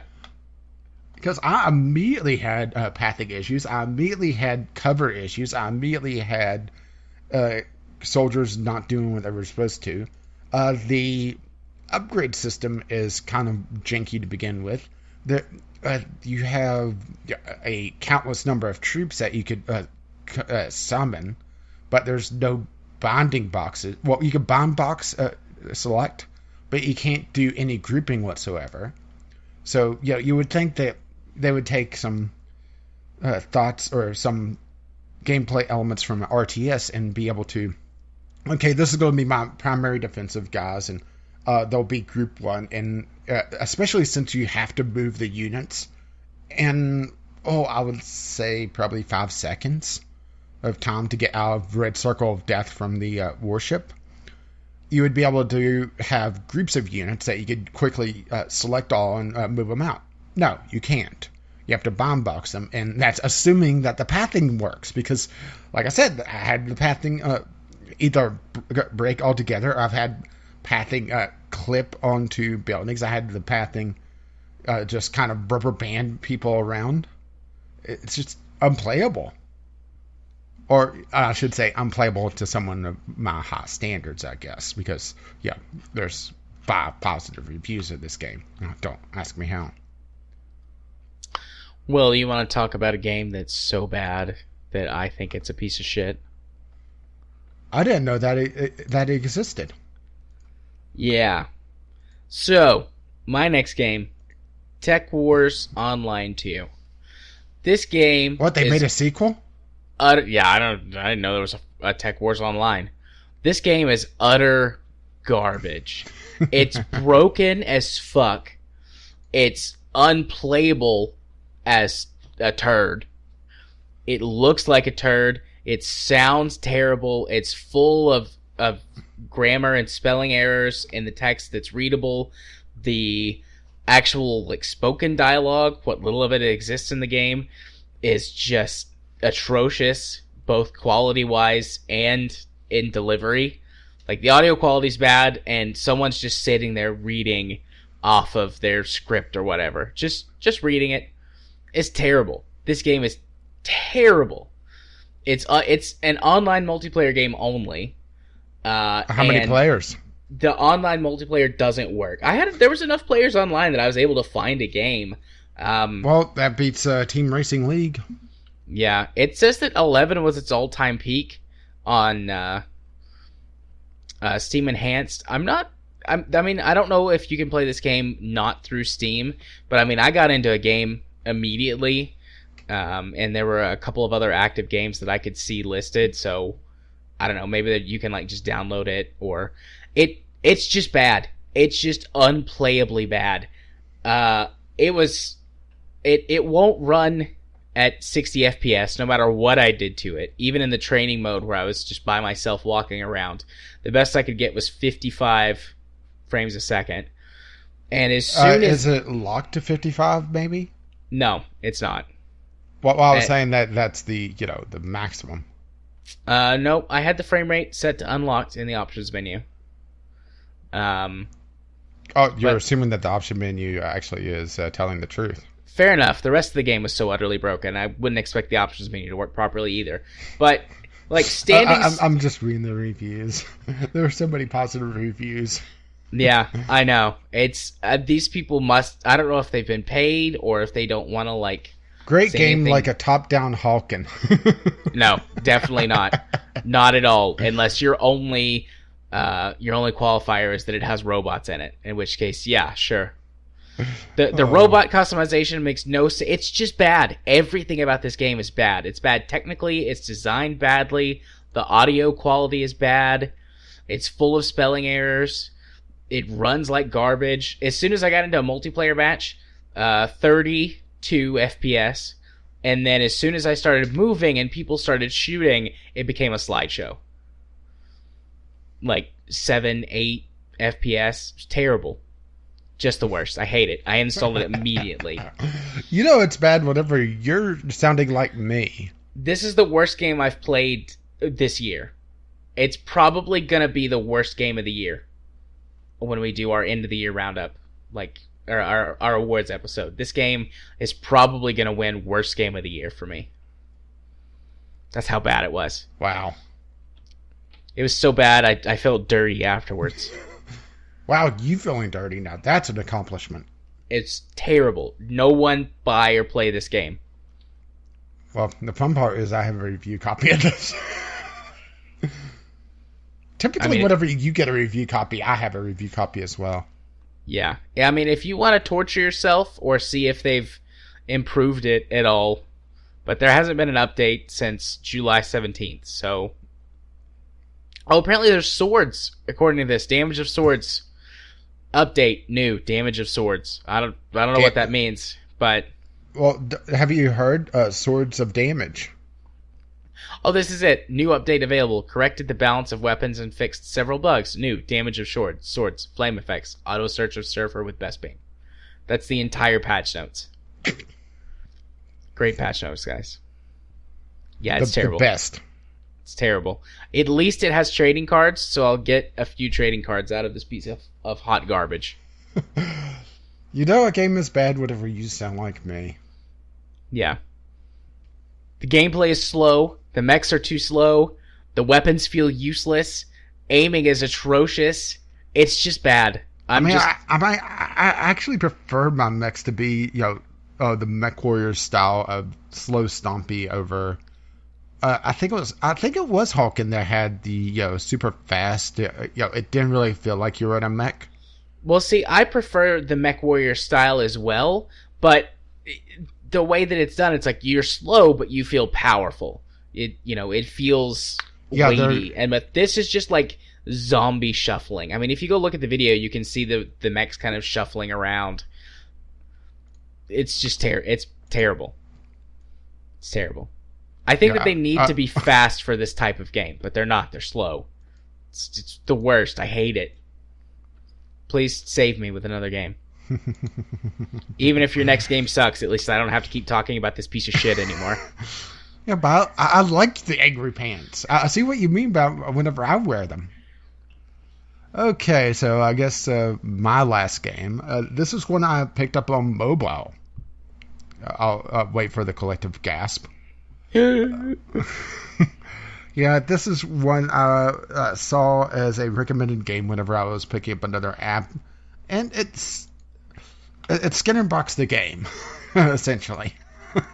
This is it doesn't really make it sound like it on the store page, but it's a clicker about a anime girl who is adrift on a raft in essentially a flooded world, and you're going around fishing. There's fishing in it. Yeah. You like fishing. Yeah, I mean, it's one of those things that it's something that you could waste a little bit of time on. It's not exactly the most deep of game. See what I did there? Deep fishing. Yeah. But it's definitely, like I said, it's Skinner Box the game because, it is a clicker game. So it's, you're saying there tapping, getting all the numbers up. You're getting incremental rewards. It's after watching that extra credits episode, it kind of ruined a lot of MMOs for me now that I really could see that mechanic. And that's the clicker genre in general as well. And I was hoping that this would be a lot more of an RPG than that. This is centered around essentially just dressing up your anime girl, and I'm really selling this game to you, aren't I? Yes. And dressing up your raft and improving your raft and going to go collect bigger and better fish. I mean, if you want a game that is just about that, that's fine. If you want something that you could waste a couple minutes on and get a little bit of progression on, because you do level up fast, your rank goes up fairly quickly. I did notice that firing it up just before the show started to check a couple things to remind myself, all the timers stop whenever you're not playing, except for the daily login, of course, because of course it has a daily login. So there's an alchemy system and there's a roulette system. The alchemy allows you to get a certain currencies as a chance, and the roulette is essentially spin the wheel and you get a random amount of mastery, which is used to improve certain skills or unlock certain skills. And the fish cakes that you get for collecting random fish, you also improve certain skills or unlock other skills. And eventually you get to the point where you can auto fish somewhat and deal a certain amount of damage to the fish, because it's not actual fishing. It's you hook the fish and then you're tapping it till you're tapping it into submission. Okay. Tap that fish. Tap. Yeah, essentially. And the unlocks just add your damage. It's one of those things that, like I said, if you're looking for a clicker game that's kind of cute, this definitely sorts it out. And you can see on the screenshots, if you go check it out, some of the progression, just how the world changes based on where you are and how you've upgraded your raft and your looks as well, because you can make your little anime girl more cute, give her a little sailor suit that gives her better stats, and then sail around a ruined, flooded world. Yeah, Waterworld style. Yeah, it's sort of an inverse Mad Max, because you do go from Japan to Australia very quickly, and Australia has all the water. It's global warming to the extreme. Sounds interesting. Extreme global warming. Extreme! Yeah, it turns out it's a documentary game. But once again, it's kind of the theme for my games this week. Not a terrible lot to talk about. It's if you want a clicker game, there you go. Yeah. Well, awesome. And I have a feeling your last game is not going to have a lot of depth either. Yeah, my final game is Kingdoms and Castles. I said a couple weeks ago. This seems familiar. I said a couple weeks ago that I was going to check this out after you talked about it, and I discovered I had a review key. It's cute. It's fun for a little bit, but I mean, exactly what you said last time. You get an hour and a half, 2 hours in, and you're like, oh, this is all there is. I've basically progressed and unlocked everything, and it just becomes, how long do I want to sit here and babysit all of my people? And just keep expanding to take over the whole map. Yeah, and the defense is essentially tower defense. You're not running your armies around or anything. Well, you do eventually get to that, but it's very basic. Yeah, well, I mean, you get those hero units or whatever that they are. Yeah, but I mean, it's still super basic. It's just point them here and they go fight the whoever, and they win or they die. There's no tactical anything to it, and the tower defense portion is easier anyways. Yeah, as a matter of fact, for being a game about building a castle and building walls and that sort of thing, the best defense I've found in my time playing it was to build your tower as tall as possible, and then plop whatever tower on top of it, so it covers your entire map, and there you go. Yep. Which in a game about a medieval style village and castles, having skyscrapers seems a little immersion breaking. Yeah. I mean, me and you came to the same conclusion apparently for how to basically make your place invincible. Giant couple of towers in the middle of the map. You put one with an archer thing on it and one with a ballista on it, and you're good. I mean, maybe on the harder difficulties or something, it would be more difficult, where Yeah. you might lose. But I was just playing on normal, and Yeah, I that's didn't what I have any was doing, problems. and you saw pretty much, me going into it not realizing it wasn't an early access game. You could see where I thought, yeah, this is a nice space for a game. Yeah, I felt the same way too. Like, oh, this is a nice, like, alpha, proof of concept, or maybe like early beta. They've got some more features planned, but no, I knew going in it was fully developed, and I felt exactly the same way. There's also really no repercussions for if things start to go wrong. Yeah. As long as you don't get completely wiped out, you're fine. Your population will, everything stays in the same place, and your population will slowly work its way back up. Happiness was the only thing that was of any issue to me, because I never hit that. I kind of built too tightly, like trying to be efficient with everything, Mm-hmm. and I couldn't put down any structures that increased my happiness. But I just ripped up a couple of buildings and plopped down like a town square, and I was on a pretty heavy water map, so I just kind of expanded out into the water, because you can build what are they called, piers or something, Yeah. and you can build on top of those.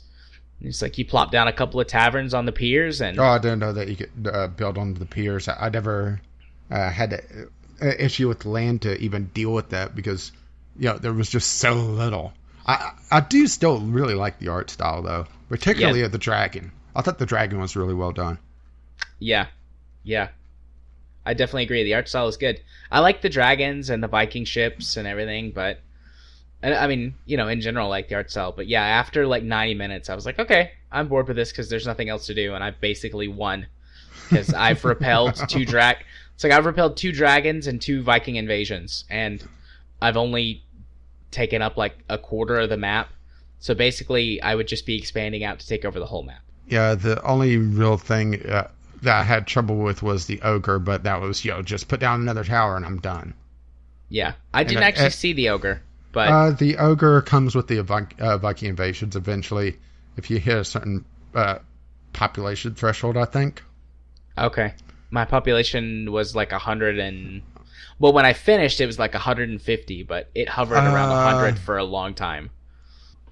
I know I went over 100. I'm not sure if I went over 200. And I'm going to my to the global stats. I only have the achievement for 100, but I'm not sure if there's one for 200 or not. But because it does say a certain number of for each achievement, and it doesn't say which ones. Yeah.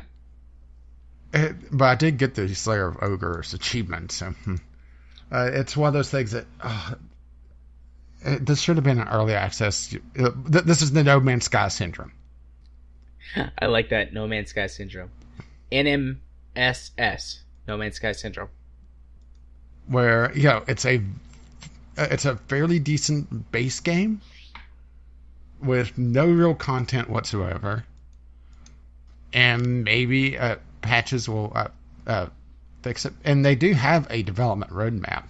Let's see, in development now, merchants and ports. Build a port and merchant ships will dock and allow buying and selling of goods. Sometimes they'll even have special upgrades for your town and castle. Why is that in the original build? Let's see, Twitch integration, because of course this needs Twitch integration.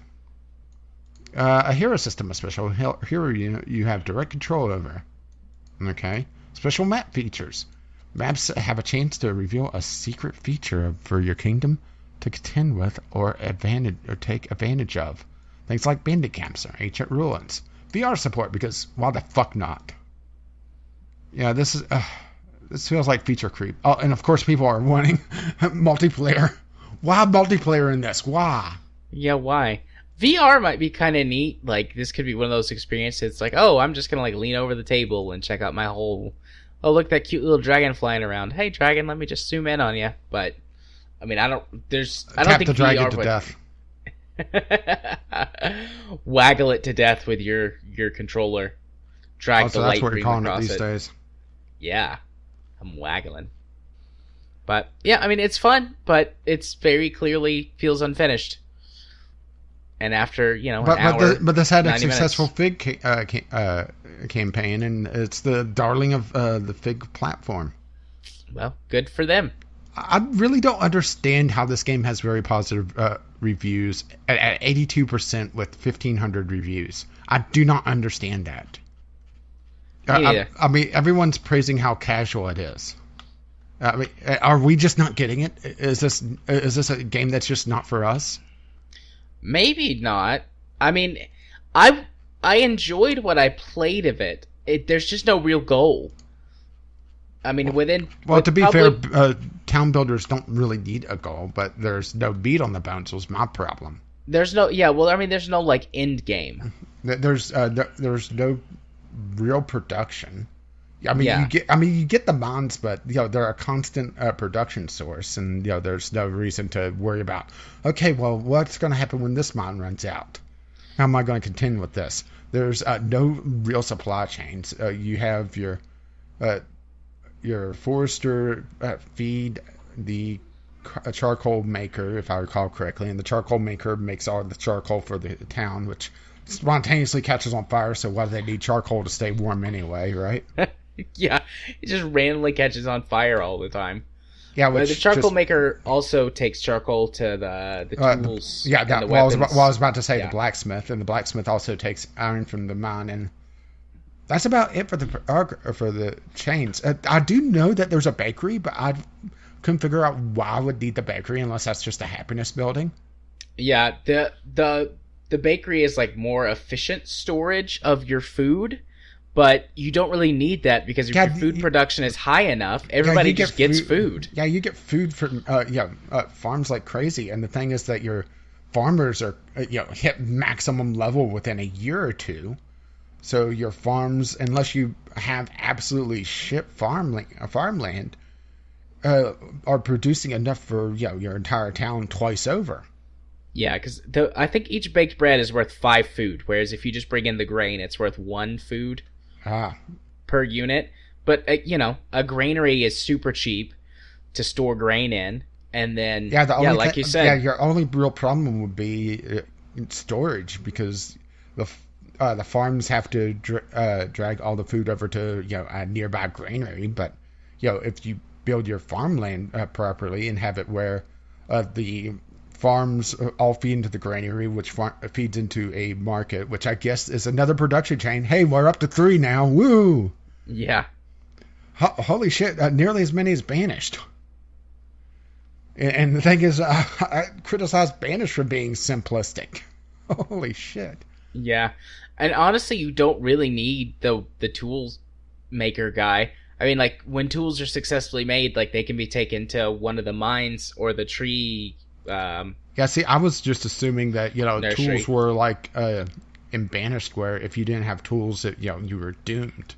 No, they just give production boosts for like one tool is consumed, and for X amount of time they'll produce faster. That's it. And you don't need that anyways, because your mines put out so much, and as your peasants level up, they have even higher production stats. I mean, I was never out of anything ever. Well, until the next Halo game comes out, then your peasants all have shit production for a while. I see what you did there. But anyways, yeah, it's I was like constantly like, oh, I'm full on all this stuff. I guess I need to build another what were the resource, like a resource shed or whatever it was that they were called. Yeah. So I was constantly running out of space because I had too many resources. I was spending like crazy. Like, let me make this big tower. Let me make this big wall. Let me build all this stuff I don't really need. Like, I might go over there. I guess I'll just build a whole road system over there. Yeah, when I did my video on this, I just did a very basic town starting off with, because my town I was touring around with, just looked terrible because I was building these massive towers. Yeah. But maybe I should have showed that off. I don't know, to just show how the tower defense kind of just revolves around a handful of buildings. And if you want to make the place look pretty like in the screenshots, you can. It's just there's no real point to it. Yeah, I mean, that's the only reason that I'm even like halfway considering going back. Like, I didn't really make like a proper looking town. I went for like full blown efficiency and crammed everything in together. But it might be kind of fun to make a medieval town for like an hour. Yeah, but if you're going to do that, just fire it Banished.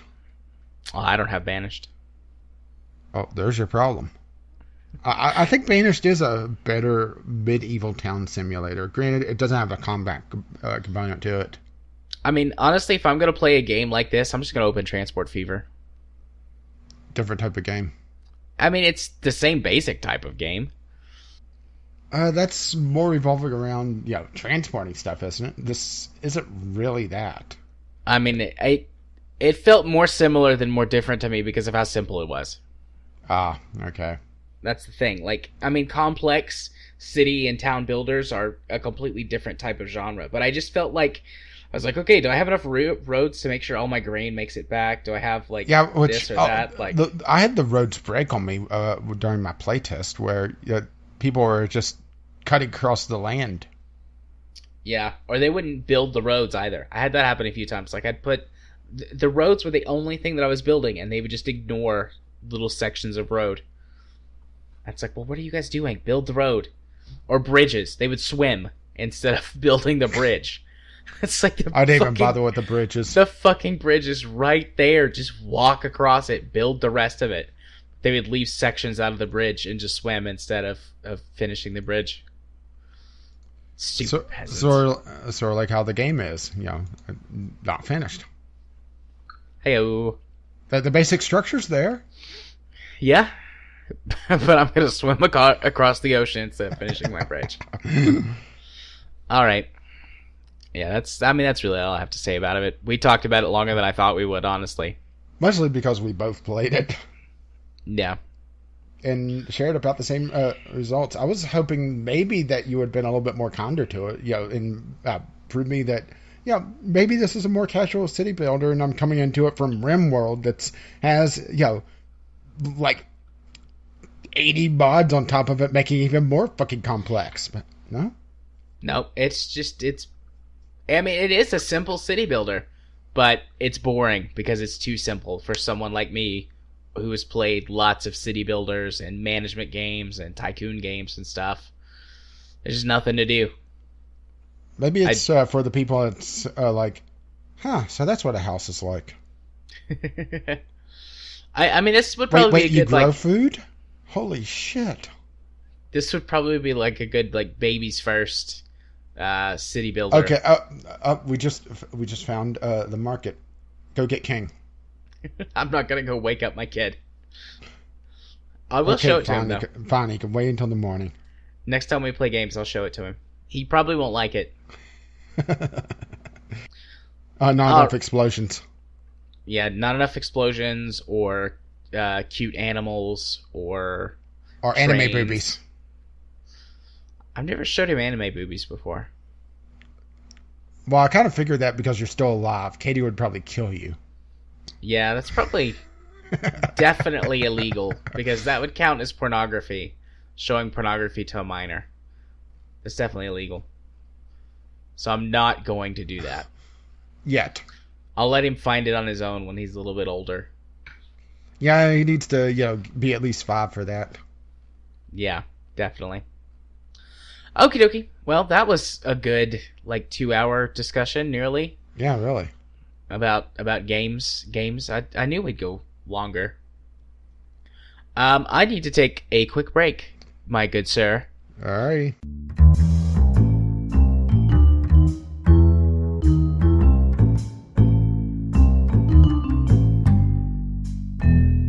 We're back to now move on to the news. Yay. Our first news topic for the day, which this would have been really pertinent a couple of weeks ago when we talked about the value of games. Indie games are too damn cheap. Yeah, this is an editorial from... it was from Steam Spy, if I recall correctly. You do recall correctly. Hey! First time for everything. Yeah. So, the general gist... You're not supposed to agree with that. The general gist of the article is that indie video games are much cheaper comparatively to other indie products that exist in other entertainment mediums like film and books. Although film is the direct comparison that is made. Which I'm not sure if I agree with, but we'll get into that in a moment. Yeah, and that essentially it's hurting the market by having these games be cheaper, and they're making unsustainable projects because, you know, even if a game sells 20 or 30,000 copies at only $4 a copy, at the end of the day, that's not a lot of money unless you're a one-man or one-woman show, you know, because you have your bills to pay and employees to pay and all that sort of stuff. So, I mean, I'm simplifying a lot here, but I mean, I feel like that's the gist of what the article is saying. Do you agree, disagree? Anything you want to add? Well, I don't think it's a fair comparison, mostly because, well, you're comparing indie games to indie independent movies, and those aren't exactly the same things. In general, my idea is that indie games, or at least these small budget games that he's talking about mostly, I mean, this is mostly bordering on the Steam Direct garbage up to, you know, about mid-range on quality for indie games, because indie games do go above the, well, he was talking mostly about the $10 sub price tag. This is more like the student film area to me, instead of a full independent movie. Okay. Where these are, yes, there are studios here, but a lot of them are passion projects. A lot of them are games that are made in spare time for people. This is their full-time job. So I'm not sure if, you know, comparing this to movies is a very apt comparison. Yeah, as far as I know, there's nobody who makes movies in their spare time. Like, if you're going to make an indie movie, then you're going to put together a crew and a cast and all that jazz. Spend a couple of months or so filming and doing everything. I've actually worked on a couple of indie movies when I was in college. I had a friend who was a film major. And yeah, and how many of those do you have to have certain bits blurred if it's going to be put on YouTube? All of them. I actually starred in one of his indie movies, and then the rest of them I just worked as crew because I'm a really bad actor, guys. Really bad. I told him that too. I was like, I'm a bad actor. You know that you're bad whenever you flunk out of an indie movie. Yeah. I either way overact everything or just, I mean, I'm a bad actor. I took one theater class when I was a kid. That's all of the experience I have. But anyway, so I've worked on a couple of indie film projects, and you know, you spend 2 or 3 months shooting the whole thing, then another month or two editing the whole thing, and then, you know, you turn it in for your project at school, or you submit it to a film fest, and you know, it goes up, and people ooh and ah or boo, and you know, that's it. And nothing that I ever worked on became a commercial project. It was all film projects or passion projects, but.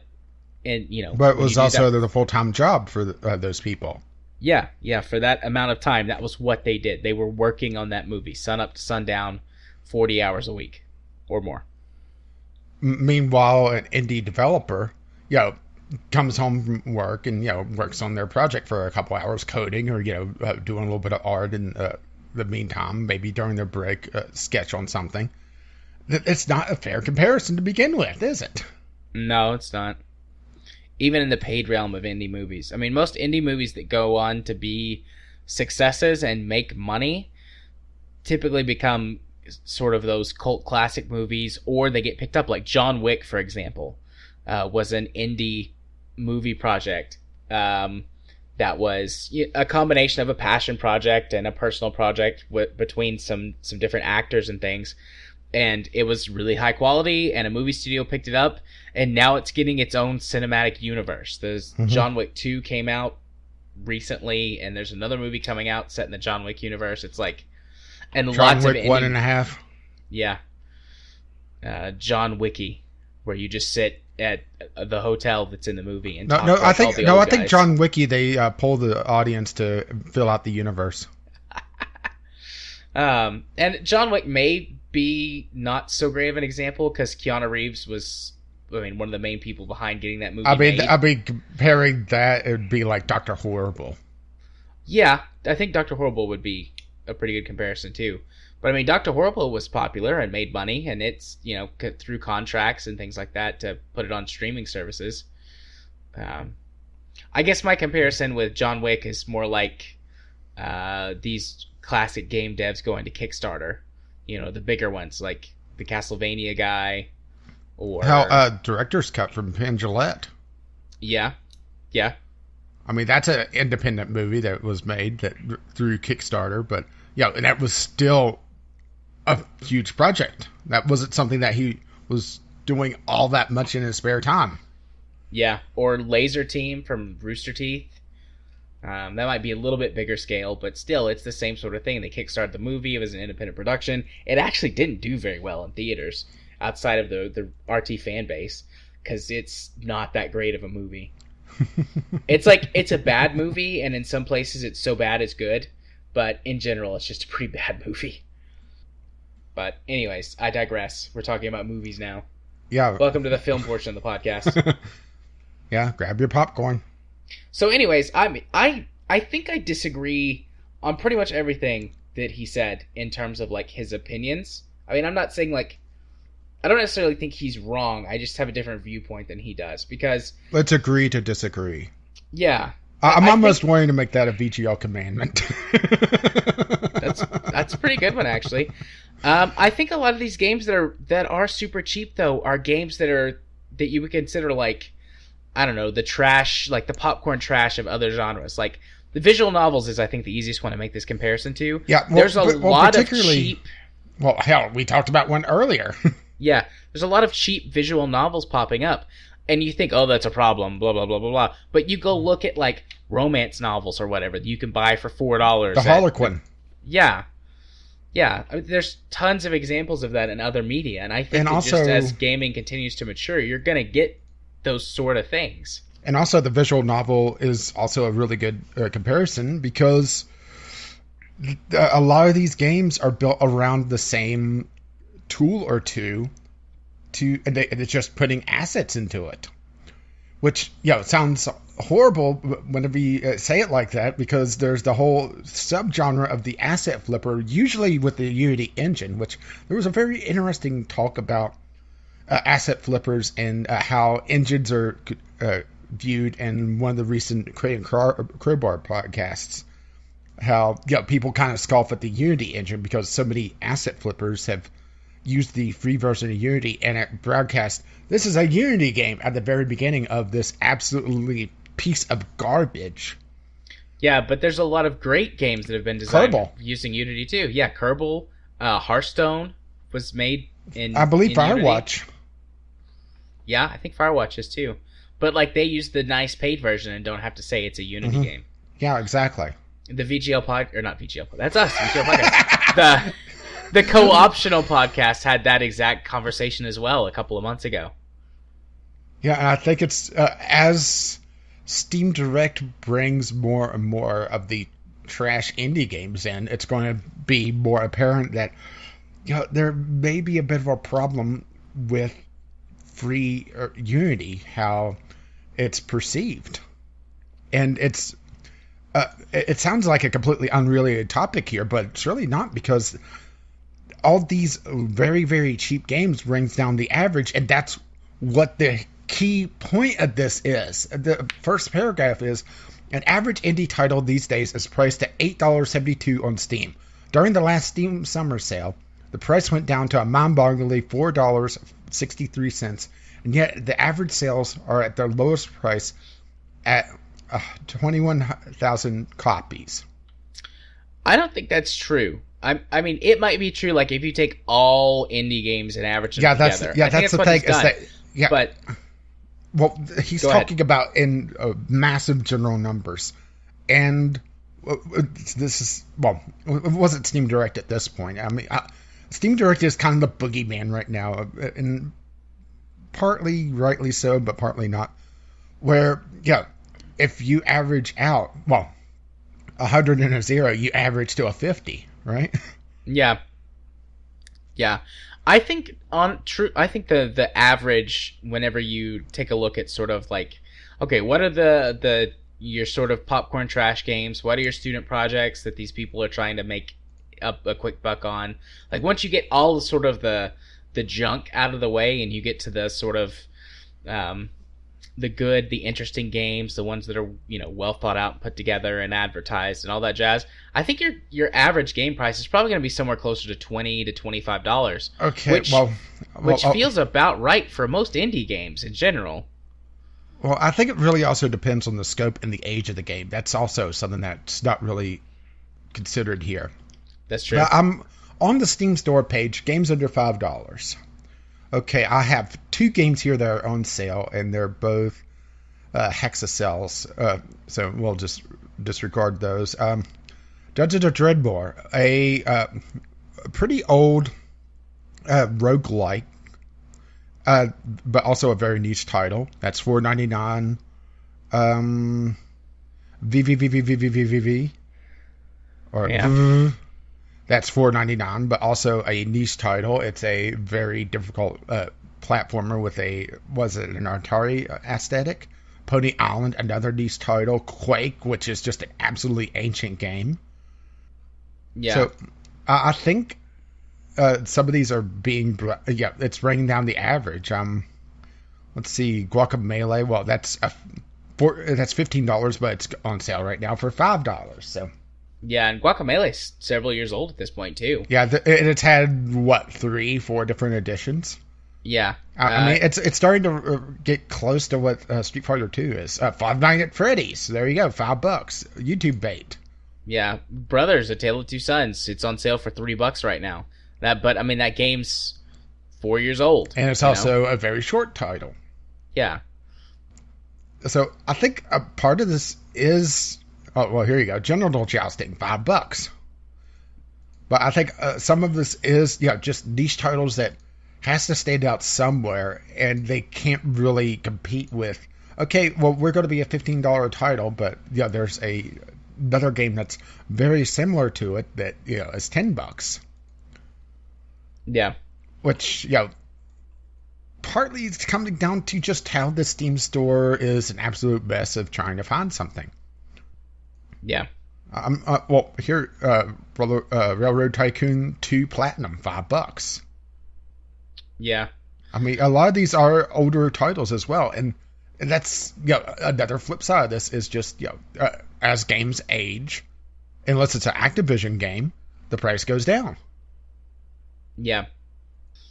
Yeah, I agree with the general sentiment that he's making, like the very broad point of, sometimes indie games undersell themselves because they want to try and sell more copies, and they could probably justify charging a little bit more. Like, I agree with that very overarching point. Like, indie games should try to find what their appropriate value is and sell at that. And they're in some ways selling themselves short if they don't. Yeah, but the flip side of that is that you're going to be lost in a sea of indie games, and you have to try to get as many sales as possible. Yeah, I mostly just disagree with the methodology and some of the some of the more specifics of it. Like, I get the overall sentiment, but I feel like I'm extrapolating a bit. And honestly, I might be improperly interpreting what he's saying, because it seems pretty poignant. And almost a little inflammatory as well. Yeah, the title definitely makes it seem a little bit more. I will admit that I did click on this for the title, and it is a bit clickbaity to begin with. But yeah, I'm just going through this. What the Box, a $5 game. It's essentially a hide and seek. It's a multiplayer only title. $5. And there's really no player base for it. A Normal Lost Phone, a mobile port. So, for $3. So, I could definitely see where he's coming from, looking at these and saying, well, these are some great games that are at the sub $5 range. But, a lot of them are here for a reason. Yeah. Like Deep Space Waifu. $1.39, and you know what? That might be too much for this game. Well, what about Save Jesus? 49 cents. Save Jesus? Yeah, he's 75% off right now. Turns out Jesus does save and take half damage. Hey, but here's the thing: is that you could get Save Jesus even full price, a lot cheaper than Make America Great Again, the Trump presidency. Yay! That is my level of enthusiasm and interest on that topic tonight. So yeah, I don't think I have anything else to add. I agree with the overall sentiment. I disagree with the methodology, and I disagree with some of the finer or more specific points that he's made. Ultimately, though, I mean, it's up to these devs to make that choice. Like, do we, sell for less, sell for more? What type of game are we making, and how much money do we realistically think we can get for it? And as someone who's not a game dev and has never developed anything in his life, aside from that rash that one time. Yeah, but some ointment cleared that right up.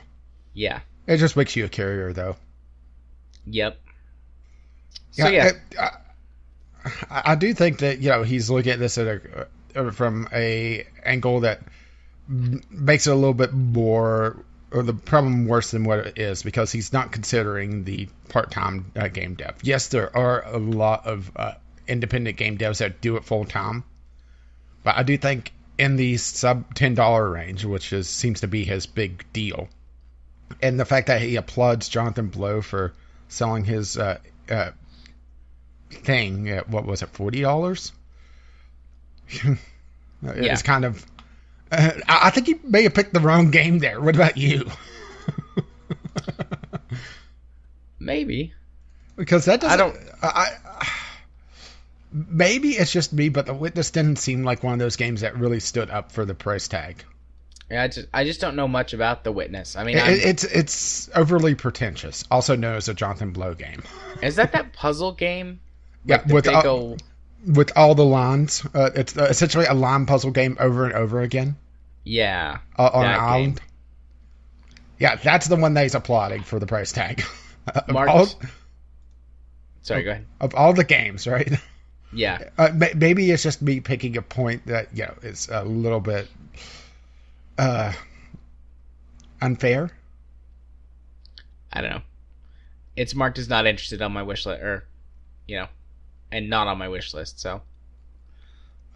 So one of 3 games it isn't. Yeah, one of the few. Well, I think we thoroughly beat that topic to the ground. I think so. So let's move on to go beat something else. The For Honor tournament, or the most recent one, was rife with bugs and exploits. Yeah, that's my title. Because there wasn't really a good overarching title, so I made one this time. Yeah, I mean, basically, For Honor is a buggy mess that Ubisoft won't, or hasn't, or doesn't care to fix, and the person who won the tournament did it by basically exploiting a glitch where you can make other players fall down, and then no, that's not even the exploit that he used. Oh, was that not him? I mean, I know that was one of the people. There was. There was so many exploits, and granted, the article that I chose only had 3 clips. There was a couple more that was floating around, and I imagine if you go watch the full tournament with the Twitch chat on, it would be a glorious, glorious mess.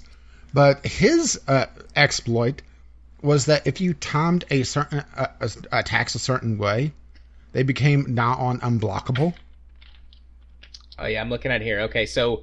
Basically, he's timing it correctly to un-target lock his opponent, which makes his follow-up, makes the attack unblockable as long as you've got the timing right. Yeah, and he won. Congratulations. Yep. This entire tournament was designed around trying to promote For Honor because its player base is non-existent. Yeah, it was below 10,000, I think. It might even be lower than that now. Let's go look. Yeah, well, I was about to. Well, to be fair, Devil's Advocate, this is just the Steam copies, which, as of 26 minutes ago, is right at 4K. So 4,000 with a peak of 6,500, which honestly is about 6,000 people more than what I thought. But they also had an all-time peak of 45,000. Yeah. And if you look at their all-time chart, it fall like a rock, I believe is the proper term for this. Yeah. It's For Honor is the reason why I'm leery of the pirate game that Ubisoft is putting out, which is essentially the pirate or the boating section from Assassin's Creed Black Flag as a multiplayer segment. For Honor is just such a mess, and it's like every time they try to do something with it, they choose the wrong thing. They decided they wanted to do a multiplayer tournament to try to show the best players out there. And they got a group that chose exploits that lost due to bugs that just cheated. And I guess cheated is the proper term for this, over and over and over again to victory. There's one clip in one of the articles that is pretty much Gog is down, what was it, 2/3 of his health? And he kept doing this charge attack that is not unblockable. Yeah, and it basically stun locks an opponent. If you can do it fast enough, you can just keep smashing them into a wall and knocking them down. And then you can get in 1 or 2 attacks before they stand up, and then you can do it again and just repeat it ad nauseum until you win. Matter of fact, also a little bit of devil's advocate is that the recent peak of 11,000 is also during their free weekend, which I'm just couldn't even be bothered with. It wasn't worth the download time. We tried this when it was in beta, and it had the same issues. Server stress test. It wasn't a true beta because it was, a week or 2 before the game released? Yeah, something like that. We tried it, and there were players teleporting. There were... who was it that we had in our group that was constantly disconnecting? It was Ghost Shark. Ghost Shark. I knew it was either Ghost Shark or Spaceman, but I couldn't remember which one. But he was constantly disconnecting. I saw people teleporting. It was clear that the game wasn't ready for prime time. Yeah. So I just didn't pay much attention to it, and it looks like we were right. And it looks like the rest of the player base did as well. So I'm trying to see if I can find a source for player numbers anywhere else besides Steam. Yeah. Even on sometimes you can get them for consoles and stuff. And I've discovered that they removed the player count that was in game after it consistently dropped below 20,000 concurrent players. Gee, I wonder why. So now you can't tell how many people are online, except by using Steam Spy. Well, there was also reports of during the free weekend it taking ages for people to find games, which is not a good showing to begin with. Yeah. And that's what this really was this was a small tournament. I mean, me and you, if we won $10,000, that's a fair chunk of change. But as a tournament, a grand prize, that's chump change. Yeah, that's not very much.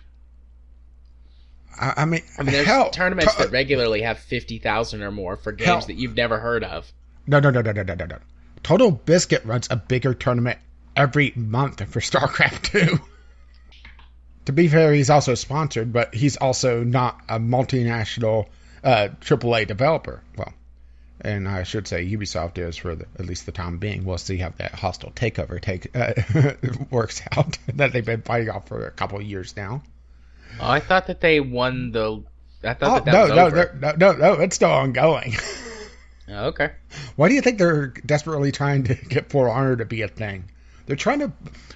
Ubisoft has this history of having games that are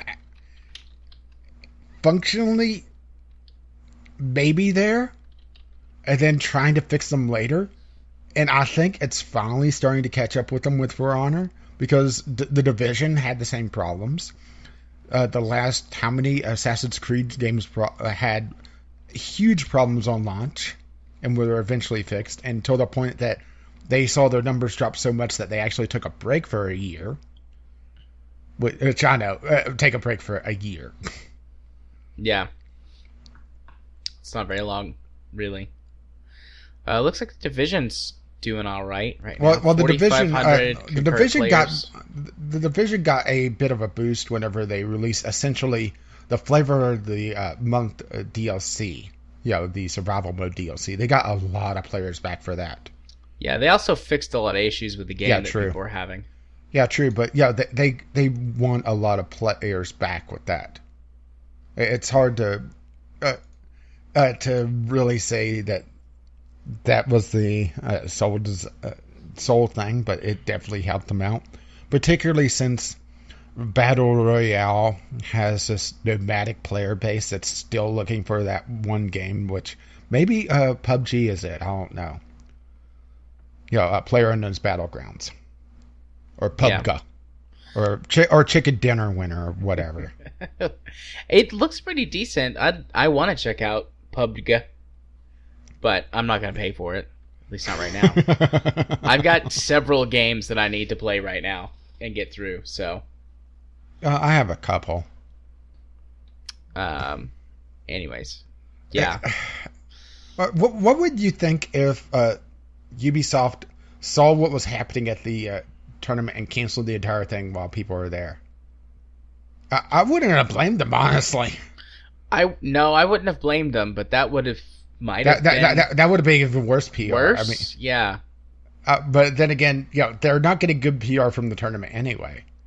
No. It probably didn't help that they had, at least in one of those clips, potentially the most douchey looking of players I've ever seen. Yeah. Sitting there with his sunglasses on. Chewing his gum, and what was that? Some sort of blazer that he was wearing? Yeah. I mean, just sometimes you shouldn't have a face cam. Nope. I agree with that sentiment. Even though I do feel for that one guy that lost due to the sheer fact that the land wasn't even. Yeah. Yeah, one of the glitches is that if you get a knock, I believe it's some sort of knockback. If on uneven land you fall down. Yeah, it treats the player like they've fallen off of a ledge or something, and so they fall down. Stupid. Yeah, okay, maybe you should work on fixing your fucking game before you have a tournament to pay attention to your shitty fucking game. Yeah. I mean, to be fair, I never took a marketing class. I don't have any sort of formal training in this, but if you're going to draw attention to yourself, try to have some confidence in your product. To be fair, I do realize I am saying this on the VGL podcast. I have confidence in our product. Our product has less bugs and glitches in it than a Ubisoft game. On the episode that I was recording the wrong microphone. I mean, that's one. That's one. Ubisoft games have hundreds, millions even. Hundreds of millions. Billions and billions of bugs. Billions. I mean, we probably ran this into the ground. It's just one of those things that I saw this going around.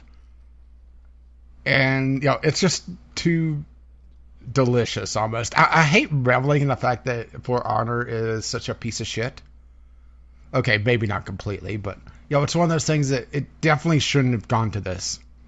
If For Honor lost its player base naturally, that's one thing. It's a game that's not there. But the fact that there's a tournament for a game called For Honor and it's won by a cheater and has just so many exploits and bugs shown off in the gameplay, there's just a certain amount of irony going on. Yeah. I agree. All right. I don't have anything else to add to this. It's one. Let's move swiftly along then. All right. This one's gonna be a quick little one, but BattleNet is back, but now it's called Blizzard BattleNet. Oh, so you're skipping ahead? Did I? Yes. No. Oh, whoops! I'm looking at the just the news topics, not the way it's in the show notes.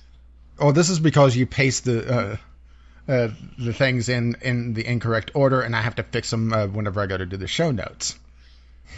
So There we go. That's bug number 2. I swapped it around. See, I fixed our bug. I swapped it around.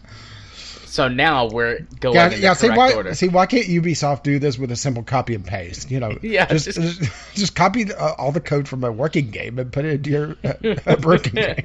There you go. That's all you got to do, right? That's how game development works. Yeah, this is easy. We should make an indie game in our spare time. Yeah, maybe we should. Make it a musical game. Yes, where you have to sing. Okay, so I fixed it, and now BattleNet is the next topic. Okay. So yeah, BattleNet's back. So are you going to quote me my tweet again? Yeah, so Rage made a tweet about this a couple of days ago, I guess, and I read it and liked it and forgot that I read it and felt like I remembered reading it in like a news article or something. And I told it to you like you had no idea what it was. And you were like, that's my tweet. Oh. Whoops. I was just sitting here thinking, that's my tweet. You like this. Yeah. Of course I know about it. I wrote it. Totally blanked on it. Basically, yeah. Do you want to do the honors or do you want me to do it? Well, are we going to do the entire history? Because this is the second name change in, what, about 3 months? Yeah. So it was BattleNet forever.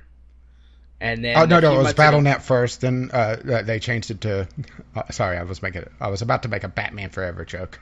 Ha ha ha. No, yeah, it was BattleNet for forever. I mean, years. Yeah, and then a few months ago, when originally created, it was BattleNet. I mean, it's been BattleNet since StarCraft 1, I think, was the first game for it, or was it like Warcraft 2 or something like that? I mean, it's been in the 1990s. Yeah. Way back in the distant year of 1995, when rap was king. When rap was good. And when everyone wore fluorescent colors. And hats were never worn straight. Overalls. For some reason, trendy city kids in the 90s wore overalls. Anyways, yeah, it's BattleNet for forever. Then a few months ago, they changed it to the Blizard app. And then immediately announced Destiny 2 was going to be on it. Yep. Because, that's a Blizzard game. That's such a weird timing on that. Could you imagine if they announced Destiny 2 was going to be on BattleNet instead of the Blizzard app? How much less confusion there was going to be. Yeah.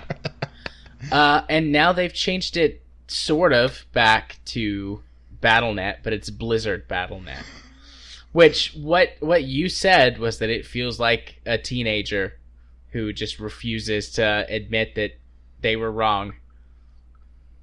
Yeah, I'm sorry, Johnny. You're always going to be Johnny. Nobody's going to call you Steve. Fine, Mom. Call me Johnny Steve. Stevie John. Yeah, it just feels so childish. Like, why couldn't they have just said, you know what? Our fan base didn't like this. They wanted us to stick to our tradition, so we're listening to our fan base and we're going to go back to BattleNet. What's even more hilarious is, you don't have the official announcement on here, but as the show notes, I'm going to have to go dig that up, I guess. But on the official announcement, they were talking about how they'll listen to their fan feedback. Yeah. And the comments were disabled. Of course they were. To be fair, Blizzard comments are usually kind of toxic anyway, but it's just, we're going to listen to fan feedback, but not give you a way to actually provide fan feedback. Now, shut the fuck up. Blizzard BattleNet is the greatest name ever. We made BattleNet great again. Oh. I went and got you your link already, so you're good. You don't have to go find it.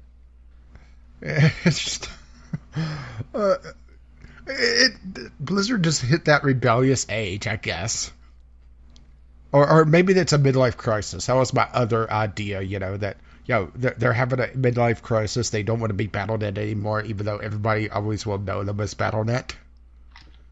They got a toupee and a sports car, and they're going to space with Destiny 2. Toupee and a rocket going to space. A convertible rocket, like from The Martian. The Martian, yeah. It's our second Martian reference this show. One more, and we summon Matt Damon. Matt Damon! I'm sorry, but Team America World Police has ruined Matt Damon for me. Or at least the name Matt Damon. Yeah.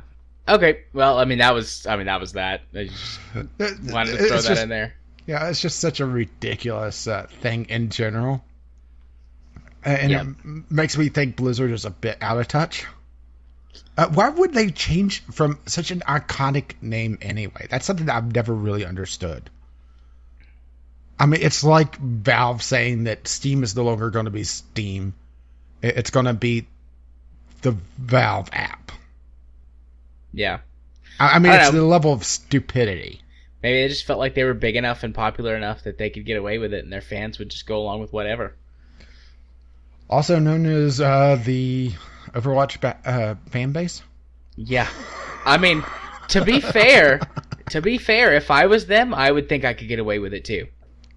Their fan base will eat up and defend anything that goes on. So, well, obviously, Valve has learned this lesson that no, they won't. Yeah. So I assume Blizzard just thought they could get away with it and nobody would really fight them on it. But apparently, this one thing fans care about. So, yeah.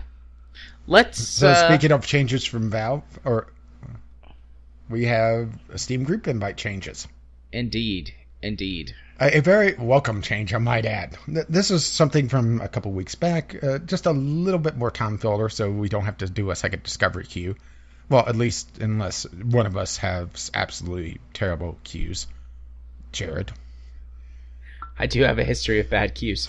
Even though mine was just rife with F1s at one time. Yeah, but that was funny. True.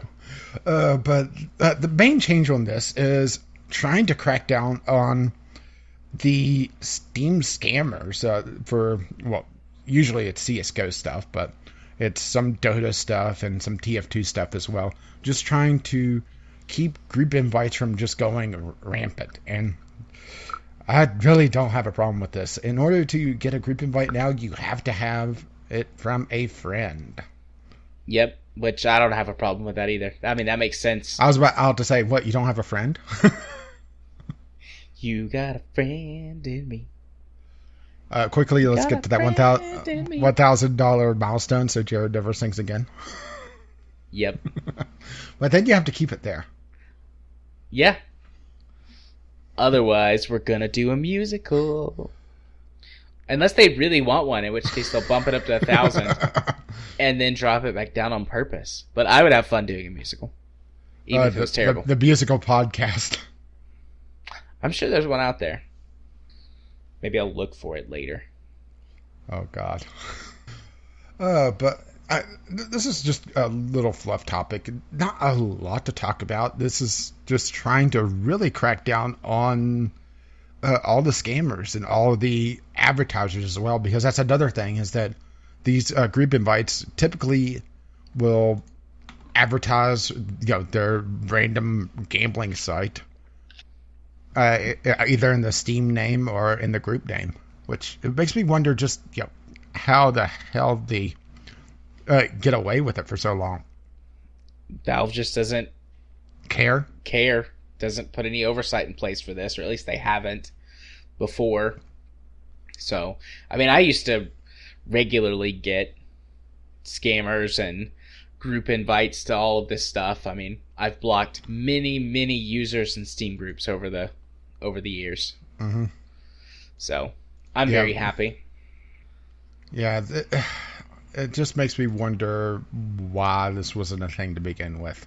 But it maybe this is one of those cases where Valve is run by engineers and programmers and not the actual player base. Yeah. It's the same problem Google has a lot of times, where there's features that doesn't make sense to the average user, but to the person that designs it, it makes perfect sense. Like the Gmail inbox, you have all these handy tabs, but you can't use them for anything except for what they're specifically designed for. You can't customize them whatsoever. Yep. But I do like the tabs. I use the tabs. It's just, the same thing where, the group invites were fine for, the average user, but people that have something of value in their inventory, which are typically the CSGO player, I think is the number one. Probably number two would be Dota 2, with number 3 being TF2. Which, numbers in there makes it a lot more complicated than it really sounds like, doesn't it? Yeah. Also, trading cards back in the day when they were new. Yeah. Or newer. Because they were a lot more... I occasionally still get a couple people for trading cards. Yeah. But that's mostly due to having some of the 2013 trading cards still in my inventory. Nice, I guess. Oh, I have one that's worth $1.33 right now. Oh, there you go. That's going to be my retirement plan. I'm going to wait for it to go up like the Bitcoin. I mean, $1.33, that's 2 games earlier from some of the super cheap games we were talking about. Yeah, but see, I could only afford half the trip presidency, so, only 4 years. And I just heard you shudder. Yeah. I'm standing, actually, at my desk. I almost fell down. But even the other, 2013 cards are, 15 to 25 cents each. Yeah. And I'll occasionally get someone that, is building that, those old badges, because the summer sale and winter sale badges are limitless. So, they could get as many of the cards as they can and build up their rank. And there's people that have... what is the top ranking person right now? Don't know. It's a good question. Is there even a max limit or a max level you can get to? Theoretical limits. Because, there's only so many cards actually out there. And there's also only so many games that generate cards. And remember, you can only do 6 badges or 6 levels of badge on every single game. You could have the 5 standard and the 1 foil. That's why the summer sale cards are such a big deal. Let's see. Highest Steam level. Top Steam levels. Steam database. Oh, this is handy. Ooh, wow. El Kabong shows up. Do you want to guess? Level, not name, of course. Yeah. I assume it's in the triple digits. What, are you scoffing at me because it's higher than triple digits? Triple digits would barely get you in the top 10. Wow. I was thinking like 500, but apparently I'm way underestimating. 500? Well, let's scroll down. Being at level 500 wouldn't get you in the top 100. Jeez. I thought I was doing good to beat level 30, whatever. I mean, I know you're in the 40s, right? Yeah, I believe I'm 42 now. 41, which I got 40 during the summer sale, and the weight of my library pushed me over to 41. Right. Yeah, I'm at 33. I did. Yeah, which me going to 40 was mostly of an experiment just to see how the booster pack drop rate improves, and it's knocked a day off so far. That's good, I guess. I went from average of 8.57, I think it was. It was just over 5 to an average of right under 8. So overall, it's knocked about a day off. But then again, my data for my above 40 is still very dim. Right. Awesome. What, you're not going to guess a number? Oh, right. 1,327. Okay, well, I'll give you the rank. If you were ranked 1,327, you've been ranked 4th Wow. Okay, so what is it? What's the highest? 2,367. Jesus. That feels like impossible. How much money have they spent? Well, let's put it this way. I'm going to give you their name in chat. I want you, if you could go into your Gmail, your personal Gmail, which you get your card, all messages from. See if you find that name. Because whenever I did it, I sold 2 cards to them. Well, I mean, I regularly clear out my Gmail, so I doubt it. But... Oh, well. I just archive everything. But, yeah, they according to reports, or people trying to figure it out, they spent over $20,000 on cards.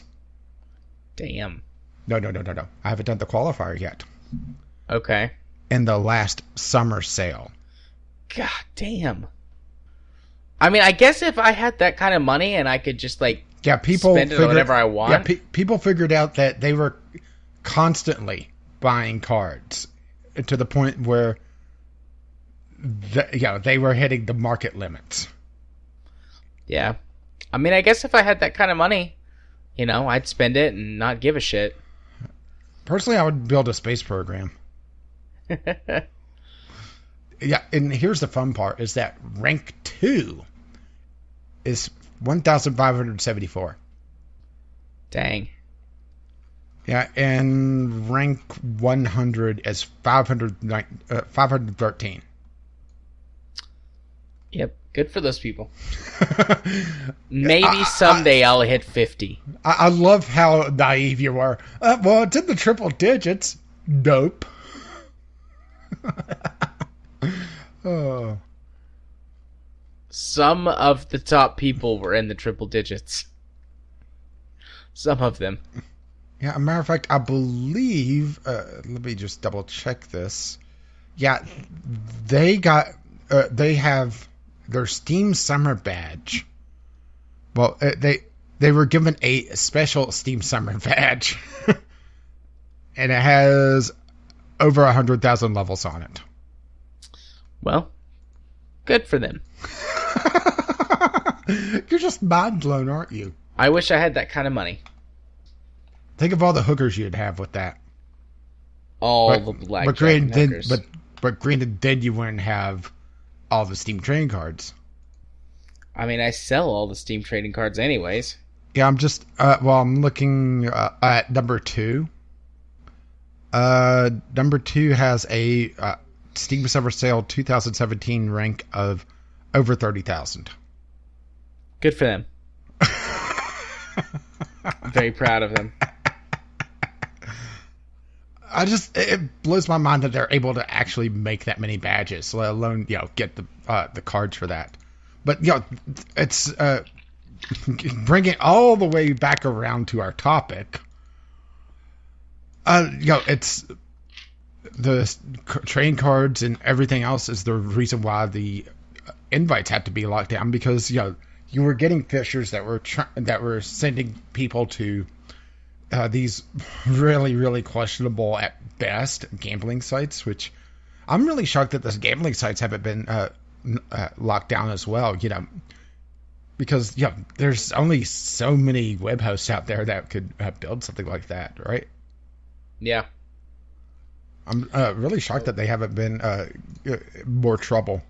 I only heard really about those couple of YouTubers that really got in trouble with the gambling sites, and that's been it, really. Yeah, so far, I think so. At least that I know, that I've heard of. Okie dokie. Well, if you're done getting your mind blown. Yep. Let's take on over to Community Corner, where we have 2, 1. I mean, they're about the same thing, same topic. Emails from Jim, good old Jimmy Jam. In response to, I think this is about our value of games, but he does start talking about grinding a lot more than just the... Yeah, I think I may have triggered him when I brought up how it's a little hard to determine a value of games because pure hours isn't a fair assessment because you may not be enjoying all those hours because some of it may be grind. I mean, just look at GTA Online. Yeah, well, but some games do grind well. Yeah. So, it just comes down to how they design it and I think what their motivations are for doing it. So, shall we kick this off? Yeah. Yeah, and we do apologize for not getting to this last week. I blame Jared. Yeah. I'm starting to feel kind of sleepy right now, but that's okay. We're in the final... we're in the third half of the show, so... Wake up. That level of... Or that tone in your voice just makes me want to go to sleep. All right, here we go. At a basic level, entertainment products like video games allow you to pay money for enjoyment. Exactly how the value of the transaction is calculated is very subjective. Progression is an important part of most games. Keeping things held back behind unlocks or levels can make a game more fun overall and enhance the sense of progression in a game. Proper pacing in a game requires players to unlock things at a rate that is neither too fast nor too slow. If everything is unlocked from the beginning, it's essentially a sandbox game like Minecraft Creative Mode. When progress is too slow, it becomes a grind. The amount of enjoyment per unit time drops and may even become negative. Normally, a player would abandon a game that is not fun to play, but they might continue if there's a promise of more fun later. Grind is when a game becomes a chore or transitions into work. Games as work, there's several interesting things about that. This is going off topic, but hey, that's what we do. What, we go off topic? Never. I believe Extra Credits has done a video or two about games as work, and I read a book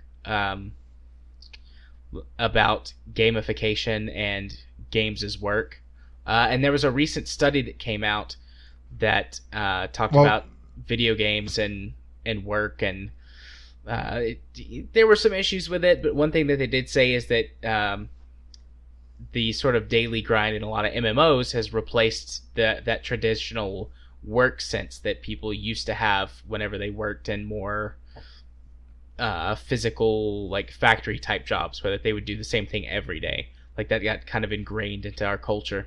I was thinking more like using games as a workspace, sort of like how Second Life was. Well, back when that was more relevant, or going to a more fictional sense.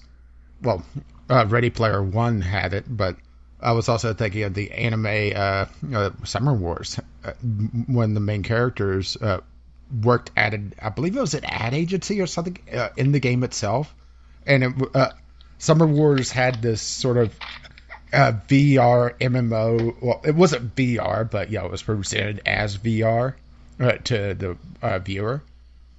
That was all across pretty much every device known to man, and it was just a step down from the Matrix. Interesting. It's a really good movie, and it talks a lot about how interconnected we are and how kind of dangerous that is, actually. Yeah, it's got benefits, but it's also got some drawbacks for sure. But anyways, yeah, I had that thought as I was reading that just then. All okie dokie. Should I take a paragraph or two? You can. I don't mind to read the whole thing though. I hate grindy games because I don't have a lot of time to play all the games I would like to. Intentionally, grindy games have developers who deliberately decided to waste my time. I'm not against all instances of grind. There are times where it is perfectly acceptable, like adding hundreds of hidden items in a game for the player to collect. It's also justifiable in free-to-play games that need something to motivate players to open their wallets. I hate it when developers lock major pieces of game behind grind walls. This also applies to arbitrarily required levels up to certain reasonably competitive online games, like For Honor. RPGs often fall into the grind trap when they try to extend gameplay. As you level up, progress gets slower and slower until you eventually need to grind to be able to survive in later levels. Diablo 2 had a good solution, for the grind by making the entire game accessible and beatable in less than 15 hours. The player then could play the game over in Nightmare difficulty and eventually Hell difficulty if they wanted. This gave players a challenge if they wanted, but it didn't lock the story or game areas away from people without the time to slog through the higher difficulties. And that's something else that we really should talk about is replay of games, as in, the entire game just takes one step up. This is once again off topic. It almost feels like an artificial lengthening of gameplay to me. What about you? And what do you mean? Like giving games like a new game plus mode, or a new game plus mode, especially on a shorter game. Well, for example, Borderlands 2, not exactly a short game, but you're encouraged to constantly replay it, go further and further up the bullet sponginess of the enemies. Right. It feels a very cheap way to do it. I mean, I definitely understand the appeal to it, but it has to be, to me, make sense. It has to give some sense of progression other than, okay, well, I'm suddenly doing more damage with all the enemies. I'm doing twice the damage, but all the enemies just got 10 times the health. That's not satisfying to me. What's more satisfying is if the enemies got more abilities, or I started running into different types of enemies. So maybe Game Plus mode isn't exactly the best way to do it, at least in my opinion. But it's also a very easy way to do it for people that want to do it, I guess. It's one of those odd things where maybe I'm not the general populace. I don't know. Yeah. I've always tended to enjoy New Game Plus modes. It really depends on if it allows you to do something different. Like, Chrono Trigger and Chrono Cross, where in order to get certain endings, you had to do New Game Plus mode with a high-level character to be able to beat an enemy that was otherwise unbeatable. Right. I like it when New Game Plus modes add interesting little things. Like, for example, Naval Ops. All of the Naval Ops games have a New Game Plus mode. And they do have that sort of score attack element to them. You get bonuses for playing a New Game Plus, but also, like, whenever you go through the second time, it basically just becomes a sci-fi game. All of the things that you fight are, like, laser-based and missile-based, and it does become more difficult, but it does fundamentally change the way you have to play the game in order to stay competitive or stay basically to win, to be able to survive. Yeah, maybe Diablo is just a bad example for, and Borderlands 2 by extension, for how I would prefer New Game Plus mode. But maybe that's just me, I don't know. Yeah. Because we have talked about how we aren't the average gamers to begin with. Yeah, well, I mean, I also remember, like, the Ace Combat series has New Game Plus, and you just go through and continue to complete missions and unlock the rest of the craft. So I don't really know if that's better or worse or whatever, but although I guess that is a grind. Mm-hmm. Yeah. Let's see, where were we? Right there. I see it. MMORPGs took the grind of RPGs and turned it up to 11. I really don't need to say much about them because they speak for themselves. Grind in games took a really dark turn when free-to-play and mobile games introduced microtransactions. Pay-to-skip grind is one of the most awful things to happen to regular games. You can argue for its value in free-to-play games, but not in paid games.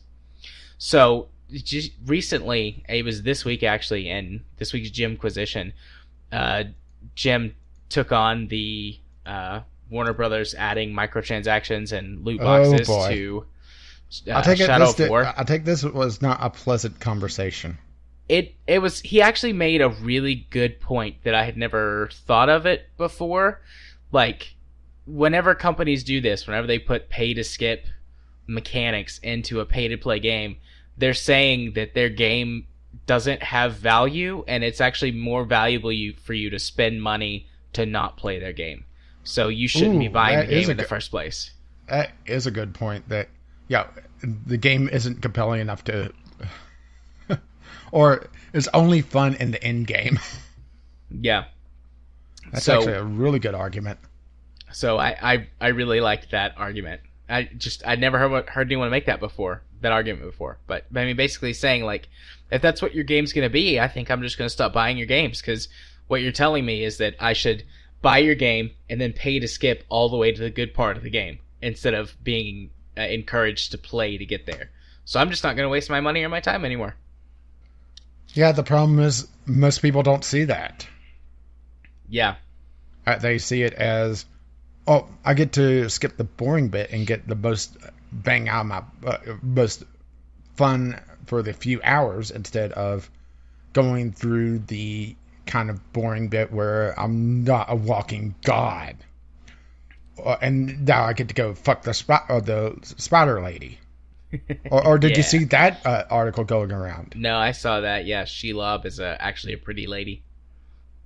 Yeah, I don't want to fuck her though, because she would turn back into a spider. Yeah, I mean, we learned our lesson from Brothers of Tale Two Sons. Yeah, I don't like spiders.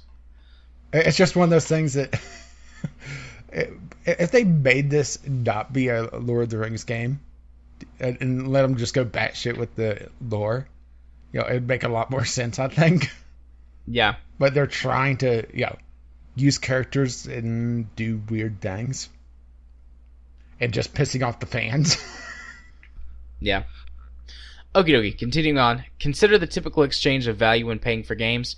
You pay money to be able to play a game. You can pay more money for more content or more game time. Paying to skip the grind flips the transaction to a negative. You're actually paying to play the game less, rather than grind and get whatever resources or progress that is gaining you. Instead, you're paying to not play that part of the game. So, I guess gems think alike, because he's basically making the same point, I think. Maybe just not quite as simply or as elegantly as Jim Sterling did. Or loudly. Or loudly. And with less swearing. Collateral damage from this... I'll make up for it. Fuck.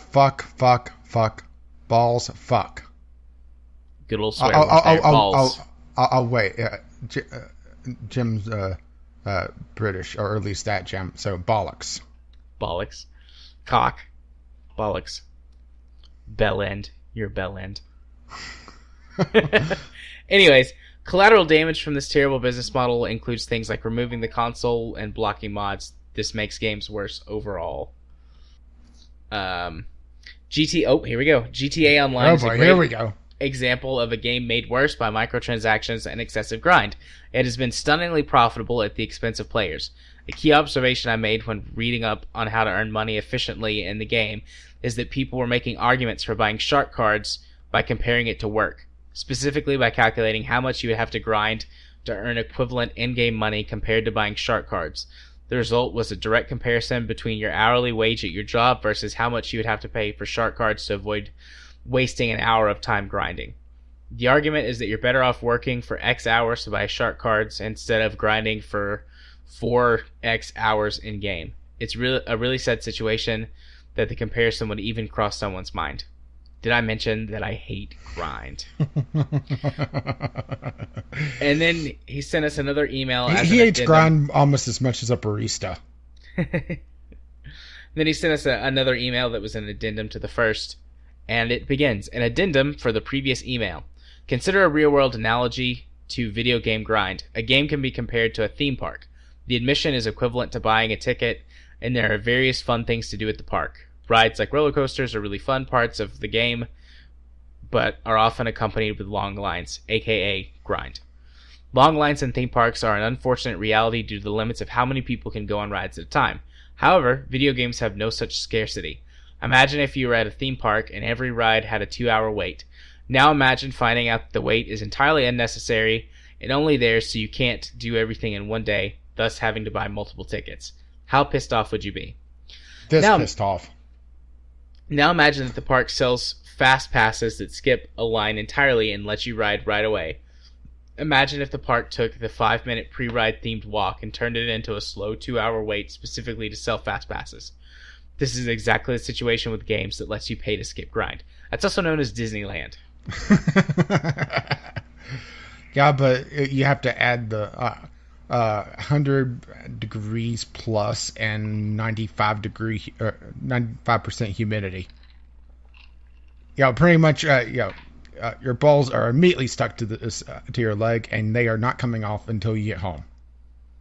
If you're lucky. It's very uncomfortable when that happens. When my balls get stuck to my leg. No, thank you. I just won't go to Disney. Yeah, why did they have to build Disneyland in the worst place for the summer? Is Disneyland in California or is Disney World in California? I always get that mixed up. And then the other one's in Florida. Well, I just don't care. Yeah, fair enough. I mean, they're both miserable places in the summer. It's just one was built in the 50s and nothing worked. But to be fair, the Pirates of the Caribbean didn't kill the people when that broke down. I was not expecting a Jurassic Park reference in this episode. Well done. Well done. I got a good laugh out of that one. Still no Matt Damon, though. We need another Matt Damon reference. Or another Martian reference to summon Matt Damon. So yeah, that was Jimmy GM's letter. Excellent letter, sir. Once again, sorry we didn't read it last week when you sent it in, but I was wiped. And it kind of works too, because now I've played GTA Online, and I agree with a lot of your sentiments about the grind. So. Yeah, pretty much the same here. Grind does have its place, but it has to be entertaining. And if you're just sitting there mining, unless you're Jared, yeah, most people aren't going to enjoy that. It's very relaxing. So good. No Man's Sky now has all of that that's fun in spades, and there's not a lot of annoying or like background stuff that I have to concentrate on, so I can also listen to podcasts. Well, you know what would be really fun? Sitting on a park bench with Robin Williams. I get that reference too. That's Good Will Hunting, but that's not The Martian. So unfortunately, we either need two more Good Will Hunting references. Yeah. No. You said Matt Damon, so. Well, he's not here, so we must have done something wrong. Oh, damn. Now we're going to have to perform the sacrifice all over again. Man, Good Will Hunting is such a good movie. I have trouble watching Robin Williams movies these days, though. I do too.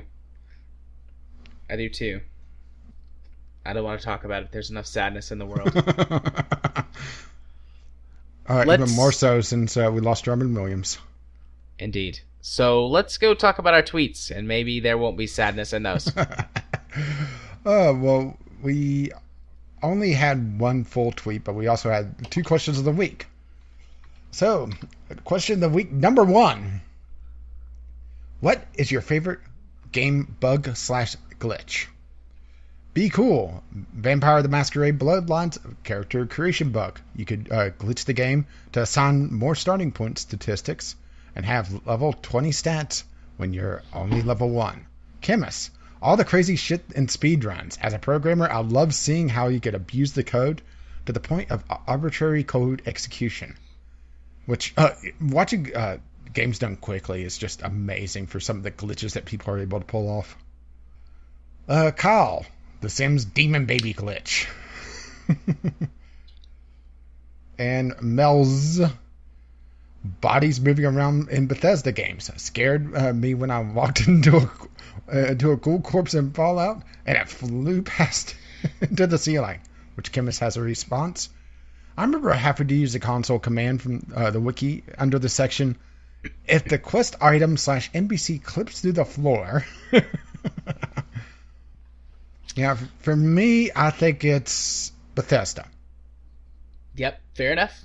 I mean, in Oblivion, I had this thing for a while where I would use the dupe glitch to fill random houses with watermelons. Yeah, that was fun. Send 10,000 cabbages rolling down the street. Just crash the game. But I prefer watermelons because they were nice and smooth. And to be fair, that's not a Reddit meme just yet. That's just coconuts. I've got a lovely bunch of coconuts. Do-do-do-do. And now you're fucking them all in a row. Do-do-do-do. But let's see. Another glitch I ran into Oblivion where NPCs would, you know how they would turn to look at you whenever they talked? Yeah, before the Skyrim, one of the few improvements I actually really liked in Skyrim was, the NPCs would still do their thing, but still talk to you. Yeah. In Oblivion, they kind of zoom in and they turn to you. Well, for a while, I had it where they would turn to me, but only turn their head to face me, no matter what direction I'm looking at them from. So I would walk up behind a guard, and if I had a fine or something, and he would turn to look at me, he would just turn his head 180 degrees and go full exorcist on me. It was a little disconcerting. I've had corpses move around as well, like bells. Probably my favorite one in a Skyrim. Granted, I didn't really play Skyrim all that much because I prefer better games. My favorite one from Skyrim, though, was all the dragons flying backwards that I saw videos of. Yeah. My favorite glitch or glitches would have to be from Halo 2, all the super bounces for multiplayer. Basically, there were some errors, like some flaws in terrain, and with the way that crouching and jumping worked, you could basically create a spring that you could use to launch yourself to really high places on the map if you knew exactly where all the right points were and how to trigger the glitches. And so I always liked to play with my friends in LAN and stuff because they didn't know how to do them. And so I'd be like, yeah, let's play snipers on this. So you're one of those friends. Yeah, I'd be like, yeah, let's play snipers on this map, and then I'd do the super bounce and get to an unreachable place, sometimes even outside the map, so they couldn't hurt you, but you could shoot back into the map. Good times, good times. Yeah, I remember there was videos of something similar to that in Team Fortress 2. It wasn't a super bounce, but it was a exploit with the engineer. They would be able to put their teleporter in places where they could either clip through the map or trap people. So there was several videos, especially when TF2 originally came out, of just engineers trapping people, and they couldn't shoot out, and it just their own team was just all in this one little cage. And the thing is that there is a suicide command that you could do. You could take the cyanide pill. But, I guess people don't realize that, maybe? I don't know. They can orange monkey eagle. Yes. To the one person in our audience who knows what I'm referencing. Good. Go us. Unless nobody else gets it, in which case, nah. It's fine. Sorry. Anyways. I derailed. Moving swiftly along to question of the week. A. What is your opinion on paid gambling in video games? Lockboxes, card packs, etc. Jim, I can imagine what this is going to be, huh? At its best, it ruins games. At its worst, it gets children addicted to gambling. I don't know why parents aren't outraged. I'm going to guess that parents either don't realize that it's there or just don't care. Yeah. Which is sad. I mean, you've ran into this in your therapy, so have you ran into parents knowing where their money is going like this? One parent who knew, and he also was guilty of it. So most of the other parents don't know. It's just I give my kids their allowance, and sometimes they want to buy these cards or whatever, so I buy them for them, and they're spending it on their game, I guess. And they just don't know. But I have had one parent who did know, and he also was doing it. So not exactly the greatest role model. No, definitely not. I immediately requested that those kids be taken out of the house. No, I didn't do that. Unfortunately, I can't do that for that sort of offense. You've issued them a PC. Unfortunately, then they found Team Fortress 2 and loot boxes there. Or Overwatch. Or Dota. Anyways, were there more answers? Yeah, I just got derailed. I know, shockingly enough. Ghost Shark. Free to play, sure. Devs gotta eat. Too much of it is pretty scummy, though. Paid games, I'm less happy about it. And we did have one tweet from Million Lights. Yeah, we didn't scare him off with all the ear rape. Breaking news. Picture of Jared leaked on 9gag. PETA blames a VGL podcast of animal abuse. Yeah, I like that picture. Yeah, which, the 5 cents is about the same price of a Steam trading card, so. Indeed. I do want to go back to the other question of the week about loot boxes. Like, if they were properly regulated, if they were regulated like gambling, I don't think I would have any problem with them at all. Yeah, that's the problem, is that there's no promise of what's in them whatsoever. You're trusting the developer, and some of these developers are a little scummy, and some of them are a lot. Yeah, so if they were properly regulated, they probably wouldn't bother me at all. I don't know, maybe if kids could still do it, but to some extent, you can't like completely stop kids from doing that. But you know what I mean. It's less easy for kids. Yeah, but the problem with that is that there's no internal force really trying to push for any internal regulation. Yeah. And that's where my analogy with the ESRB came in, was that there was an internal force because, I'm using the royal we here. We as gamers didn't want the government regulation because there was a lot of fear of censorship, particularly because a lot of this was driven from the outrage of Mortal Kombat, which, Mortal Kombat driving outrage these days is just laughable. But, back when the ESRB was founded, that was part of it, was that, just trying to keep government regulation out. But right now, and also the big box stores was a big driving force, but now physical sales are not as big a deal. And there's multiple storefronts, so it doesn't really matter that much. In order to have a real driving force, you have to get Apple, Google, Steam, EA, Ubisoft to all agree. And that's just, PC and mobile. That's not even accounting for Sony, Nintendo, and Microsoft for the consoles. To all want to crack down on this. And I don't see there being an internal force. And there's not the outrage that there was back then because, we pretty much came up with, either the parents don't know about it or don't care, or they're doing it themselves as well. Yeah. And they just take it as a loss. Yeah.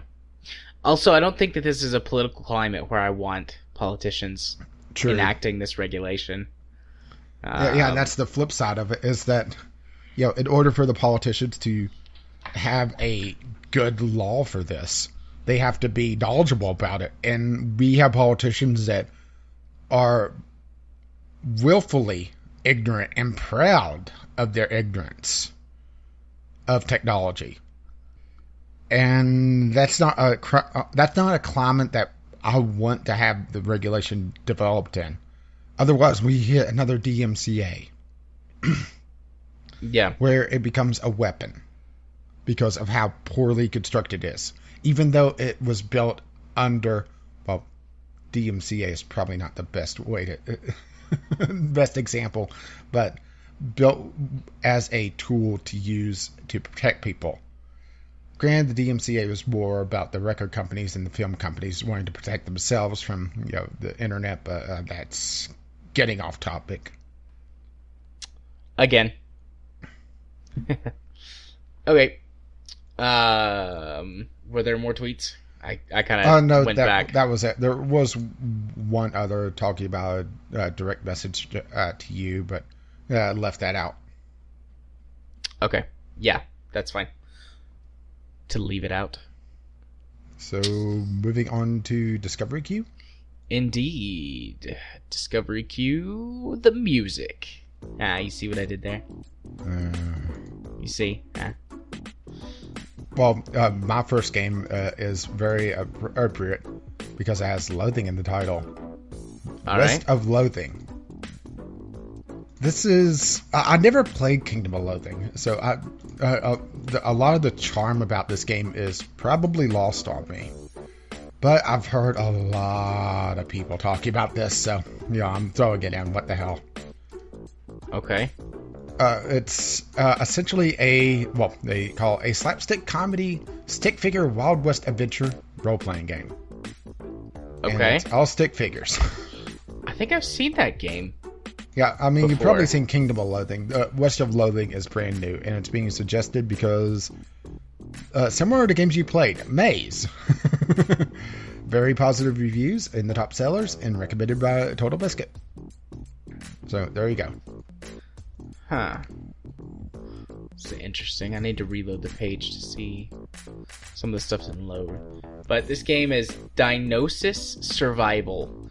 Dinosis Survival is a TPP. What is TPP? TPP shooter with dinosaurs. Third person shooter. I've never heard that term. But they said TPP, third person perspective shooter, maybe. I guess. Yeah, I've never. I mean, either that or it involves the Trans-Pacific Partnership. Yeah. That's why I'm a little confused, huh? It looks interesting. I mean, a survival game with dinosaurs. Well, put it on the list, I guess. It's got. I mean, well, the TPP is the one thing that I can support Trump on. Hey, broken clock, right? Yeah. Let's see, Sunstrike 4. This is an RTS. It has mixed reviews, so I'm not sure about this. It's a $50 game, so it's full priced, and there's a lot of people saying that's not worth that, which, yeah. But it's a single player, it looks like it has a lot of single player content on it as well. It doesn't look too bad. I mean, granted, looks can be deceiving, and it's all about gameplay, especially for RTS. At least I'm pretty sure this is RTS. I mean, it does tag it as RTS. I am getting a little bit of a Company of Heroes vibe off of it. Maybe it's just we don't have a lot of World War II stuff these days, which seems so weird saying we don't get a lot of RTS or a lot of RTS either.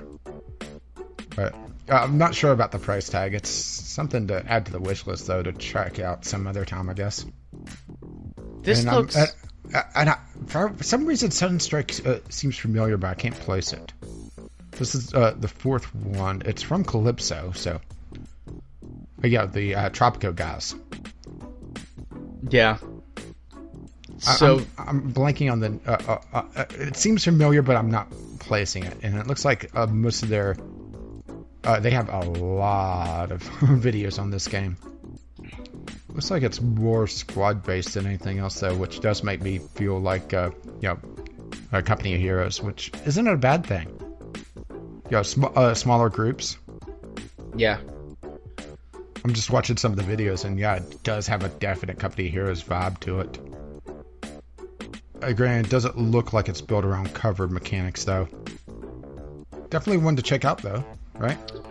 Yeah, I'm still trying to figure out exactly what this game is. It's called Pharmacon. Let me grab a link to pop down.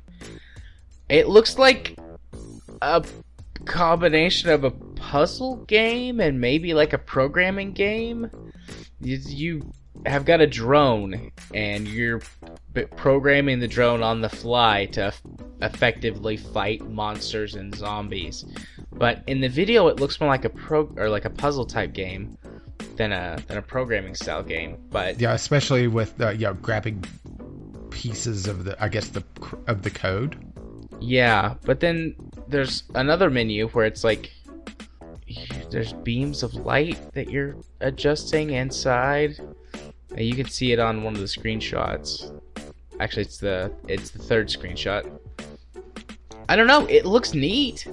It looks really neat, I have to say.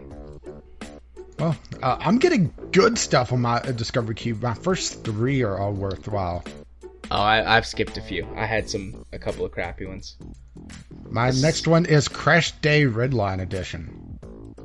It's being suggested to me because I like action multiplayer arcade games, apparently. But Crash Day, the explosive cult racing multiplayer racer, is back. Retooled and remastered. I mean, it looks like a really over-the-top arcade racer with a lot of explosives. Explosives. Explosions! And it does have a track editor, which looks like it's pretty simple to build. Which, is nice. It looks interesting. I mean, I'm not too certain about it once again, but it's something to check out eventually. I'm trying to decide if I like this or not. It's like my entire queue is at least decent. I'm going to put this on the list. New Frontier Days Founding Pioneers. Oh, never mind. Here's one that I don't care about. Mostly because I don't really care for basketball. At first I thought this was like some kind of like Facebook-style clicker game or something, but it's not. It's like a little town management game with maybe some visual novel, choose-your-own-adventure style stuff in it. It's hard to tell based on the screenshots, but I don't know. Looks neato. Neato. Yeah, I could definitely see how you get a Facebook vibe from this. Wow. $10. It needs to go under 5 to be worth anything. Got a flight sim. IL-2 Stromwick Battle of Stalingrad. Oh my gosh. Sorry. You do your game and then I'll do this. Well, do you need a moment? No, a cold shower? Maybe. I'm really excited about what I'm looking at right now. Well, remember, if you're excited for 4 more hours, consult Gabe. But this looks like, well, doesn't look like it's just flight sim. If they're showing some tank stuff in here as well, but I don't mind a good battle sim like this. It seems really interesting. Only problem is that it doesn't really show it shows what looks to be a lot of almost cutscene like material. But Jared, there's a train. Choo choo. I love trains. Yeah, it looks like there's they have some marked as dev version, which who knows what that means. But yeah, this looks interesting. I'm not sure about. I'm getting a lot of interesting, but not sure. The question is if it has single player content or if it's multiplayer only, because I do know it has multiplayer content, but if it could be single player, let's see. It's the continuation of the legendary IL-2 Stromwick series.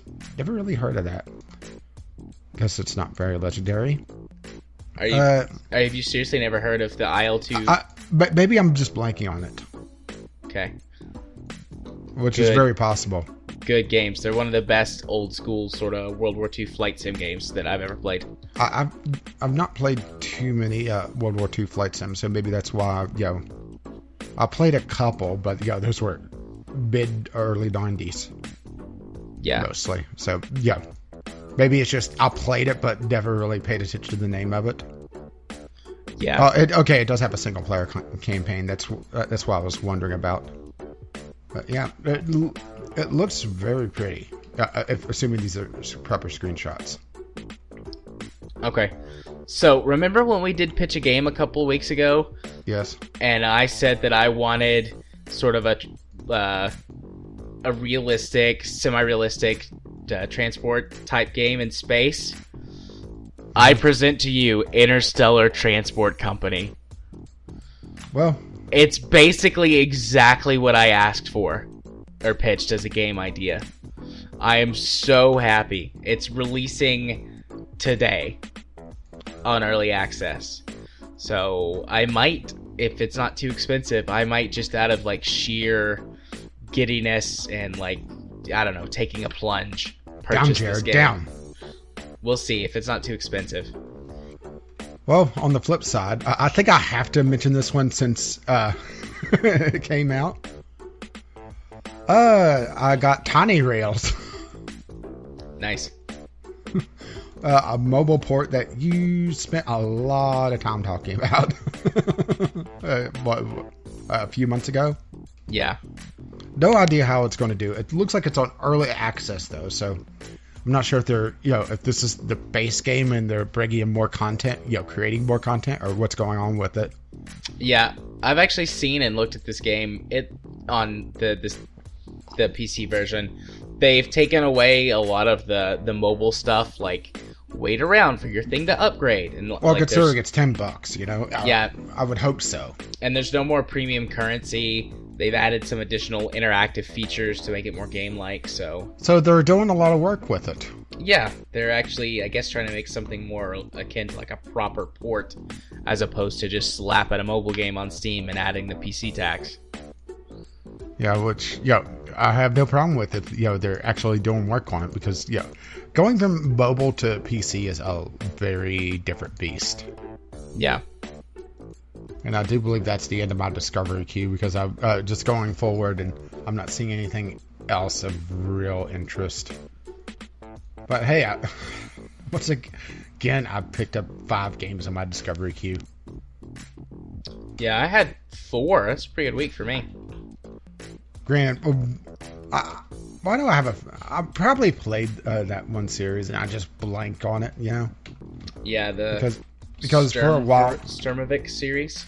Yeah, plus it's not English name, so I probably just saw and just didn't pay much attention to it. Yeah, its earlier entries are great. There was sort of a middle period, like of 5 or 6 years, where I didn't play any of them. But every one that I've played has been really good. Well, this is a new one. Looks like it. I think it's out now. Yeah, it is. It's a full price title though, with more than a little bit of DLC. That's actually a shockingly high amount of DLC. When did this come out? Okay. Okay. It's not a new one. Yeah, I was about to say it's not a new game, so it's been out for a while. Wonder why I got it now. Because usually the discovery queue, sticks to at least either, the last year or two. That's a weird pull, huh? Yeah. Maybe it's because you played Simple Planes. Maybe. Now it's pulling some flight games in. It also has VR support. Woohoo! Maybe someday I'll get excited for VR. It just still is at that point where it's a novelty to me. Well, I mean, this would be a game. This would be actually a good game for it. Yeah. It's just, there hasn't been that system seller for me. Right. Speaking of selling things. Right. Welcome to the portion of the podcast where I go first, although I've had several of those going first this week.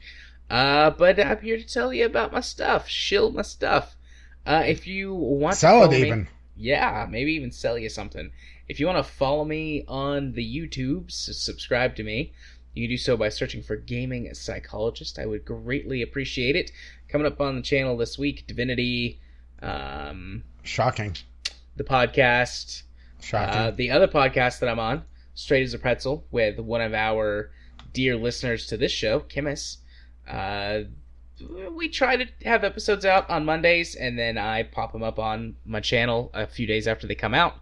I got caught up last week on the most recent couple of episodes, so the one that's coming out this week is new, and we, like I mentioned earlier, we spent a good deal of the episode talking about a little more in depth about the relationship system and how that Mass Effect handles people being gay and trans and all that stuff.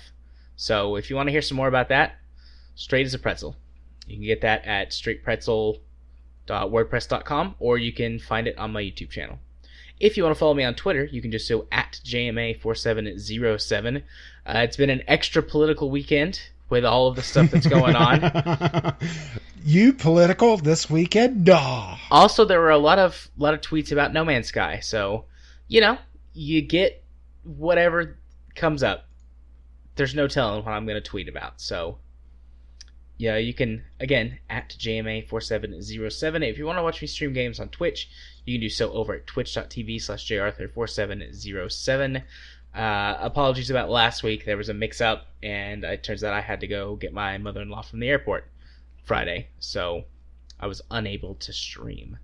But there shouldn't be any mix-ups this week, I hope, because I like streaming. I want to stream. Any clue what we're going to play? No. There's never a clue what we're going to play. And I still haven't sat down and remade the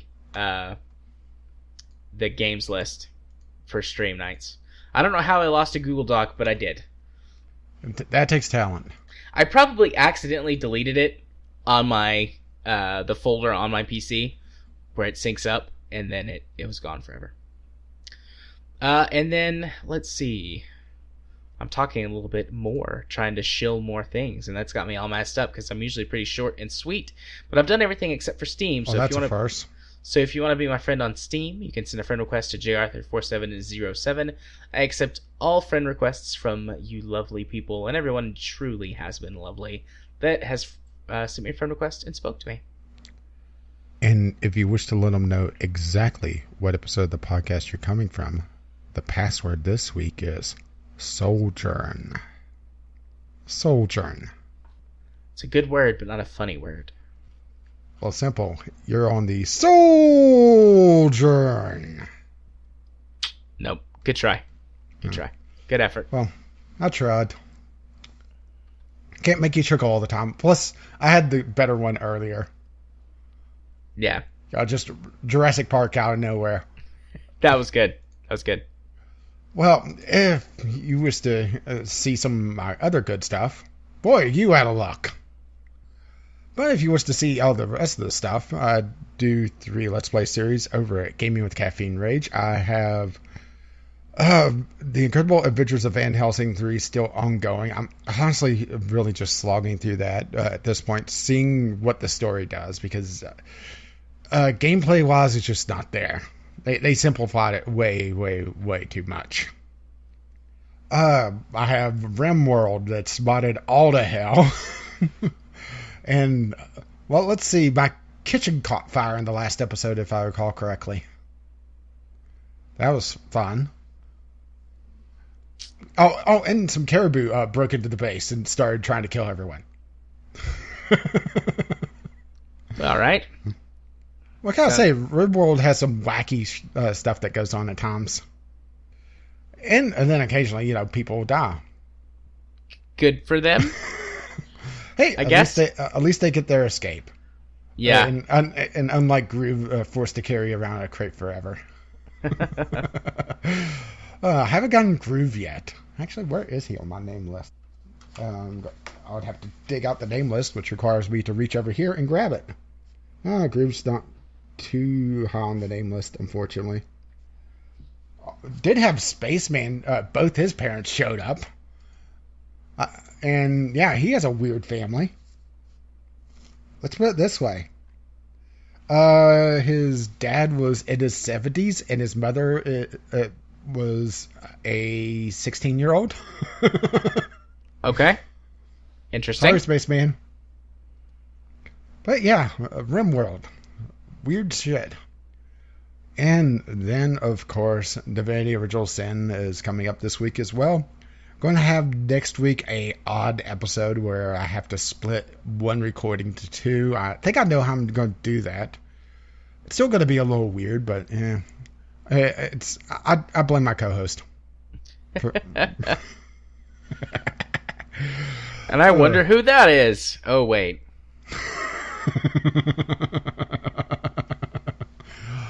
If you want to catch all that stuff, including this podcast, which appears there on Fridays, as well as the Sunday Sampler, which I'm hoping to do another one this week.